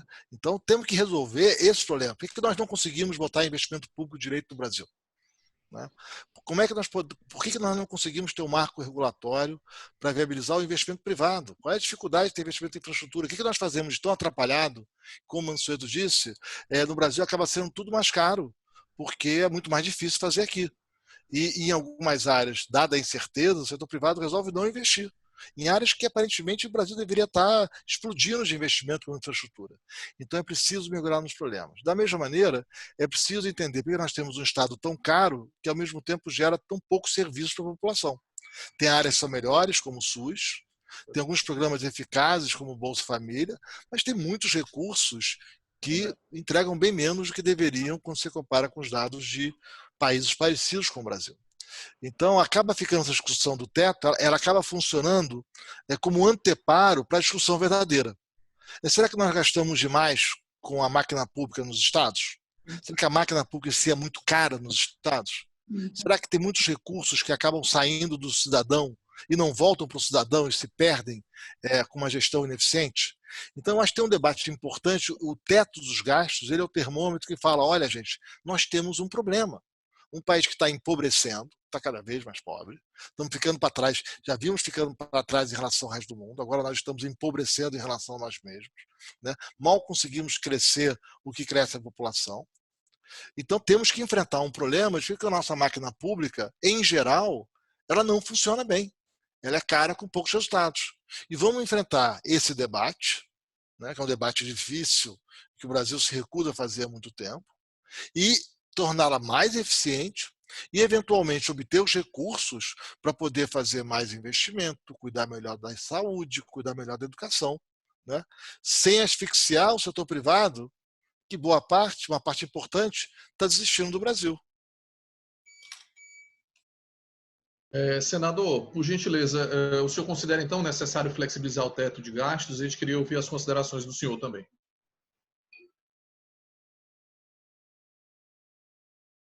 Seu áudio, senador, pronto. Aí eu sigo as instruções do Mansueto. Evidentemente que, passado esse período triste da história da humanidade, quando nós voltarmos, se Deus quiser, ainda no próximo ano, à normalidade, nós vamos ter que voltar àquela política de rigor fiscal que o teto tem uma ferramenta fundamental. Ok, tem uma pergunta do Danísio Barbosa, que está aqui na sala conosco, se for da Três Corações, para o senador Tasso Gereissati. É uma pergunta rápida. A gente escutou muito falar aí o senador próprio falou das votações, né, no Congresso e da união em torno da aprovação dessas medidas emergenciais para ajudar agora durante a crise, né? E a gente também escutou muito a importância das reformas que precisam ser feitas pós-crise para ajudar na retomada do país. Como o senador vê a possibilidade de essa união perdurar mesmo após a crise em prol de uma retomada mais rápida via aprovação de reformas? Olha, veja bem,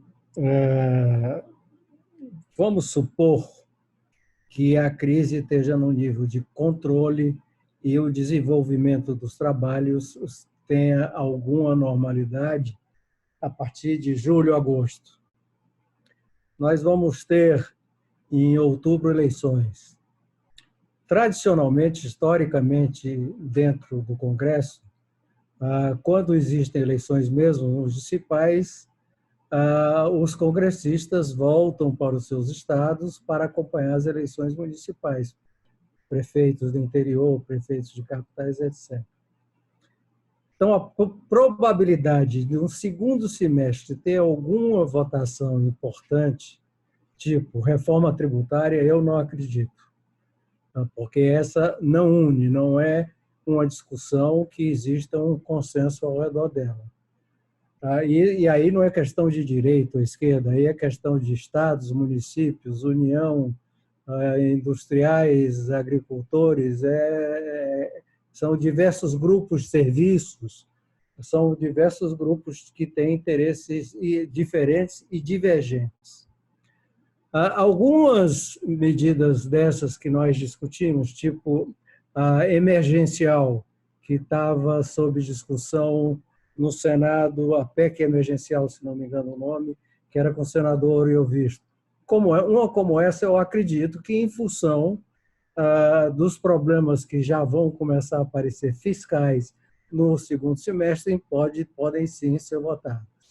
Agora, a mais esperada, que é a tributária, eu estou sendo aí, não é o meu desejo, estou tentando ser realista frente às expectativas que nós temos.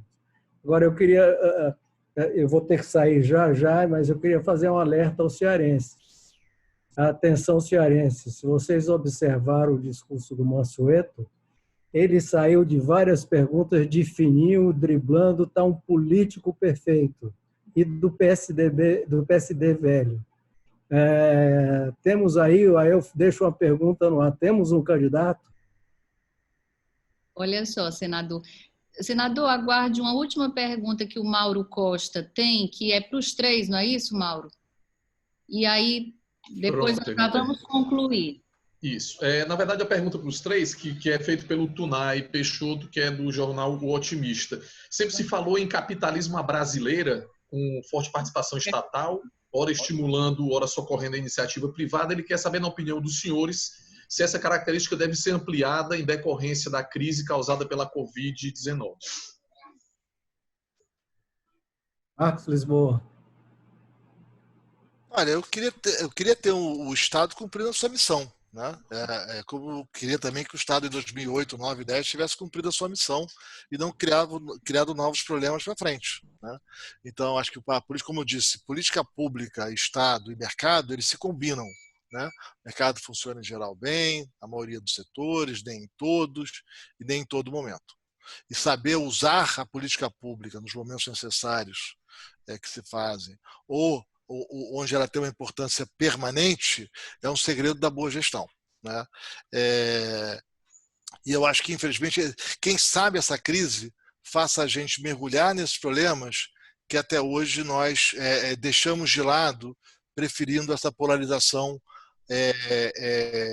mais simples. Agora, concluo aqui dizendo que sempre tive muita admiração pelo senador Tasso Gereissati, né? E muito respeito pela sua visão na política, né? Inclusive em encontrar novos candidatos. Deixa eu responder. Primeiro, quer dizer, eu tenho um profundo respeito pelos políticos, porque, de fato, os políticos têm que tratar no dia a dia com a população com demandas muitas vezes infinitas, né? Mas assim, eu sou técnico, estou no governo e depois da minha saída do governo vou para o setor privado. Novamente, embora eu ache o exercício da política algo fascinante, algo que nós temos que fomentar, porque o Brasil precisa é respeitar as diferenças, todos sentarem à mesa, respeitar o contraditório e se ter um bom debate político. Dito isso, eu acho que eu vou na linha do Marcos, que é o seguinte, o Brasil teve uma tradição de capitalismo, às vezes com muita intervenção estatal, com excessiva intervenção estatal. Eu acho que todos queremos hoje fortalecer o capitalismo do Brasil e o Estado atuar da forma que se espera que o Estado atue, que é justamente o que a gente chama na economia reduzindo as desigualdades de oportunidades. O futuro de uma criança não pode ser determinada pela família que ela nasceu ou se ela nasceu em Caucaia ou então em São José dos Campos. Então, o que o Estado deve procurar fazer é justamente nivelar as oportunidades. O destino de uma criança não pode depender da família e do local de nascimento. E, para isso, a gente precisa, sim, ter boa educação pública, educação básica pública de boa qualidade, acesso à saúde pública, saneamento. Então, é isso que o Estado brasileiro deve se concentrar, inclusive em ter regras boas, como nós discutimos aqui, melhorar o sistema tributário, se integrar mais ao resto do mundo, melhorar o mecanismo de incentivo para que os investidores, o setor privado, façam investimento. Então, esse debate de setor privado e setor público é um debate que ocorre há mais de 300 anos, vai continuar. Mas, novamente, a gente não pode, como o Marcos muito bem colocou, a gente não pode pensar que mais ou menos estados, o debate superficial vai solucionar nossos problemas. Eu acho que, inclusive, esse debate tem avançado bastante, então é essencial a gente tentar desenvolver esse país fugindo desse debate superficial e focando no que é necessário. O setor público tem que dar educação básica, saúde pública, melhorar, enfim, melhorar as regras para o bom investimento privado, e é isso o segredo do Brasil crescer. E, mais uma vez, obrigado, enfim, pela participação aqui no debate da LIDE. Senador, a sua resposta, e eu vou fazer mais um pedido, junto com essa pergunta que o senhor vai responder agora, responda também ao Bruno Girão, empresário da Betânia, que pergunta, existe alguma proposta, alguma chance de alguma proposta passar no Congresso que permitiria a redução de salários dos servidores públicos? E aí depois a gente fecha. Redução, não. A contenção, sim. Principalmente, já tem muita coisa transitando. Exatamente nessa questão de ajuda aos estados, uma das contrapartidas que se pensa em exigir é a contenção de aumento salarial público nos próximos 2 anos. Suas considerações finais, senador, para nós concluirmos. Queria agradecer e dizer que, para mim, é um privilégio estar do lado do Marcos Lisboa e do Mansueto e com todos vocês aqui. E agradecer pela atenção e agradecer pelo convite. Muito obrigado. Nós é que agradecemos e eu quero concluir aqui olhando para essa bandeira do Brasil que o Deus Mar nos trouxe aqui nessa live, que saiamos daqui todos inspirados a continuar lutando pelo nosso país, dentro dessa linha de equilíbrio, né, de sobriedade e de respeito ao povo brasileiro. Muito obrigada, senador Tasso Gereissati, secretário do Tesouro Nacional Mansueto Almeida, Marcos Lisboa, presidente do INSPER, todos os nossos amigos e debatedores que estiveram aqui conosco, todos os nossos filiados e a imprensa. Uma boa tarde a todos. Muito obrigada. Obrigado, que bom. Tudo bem.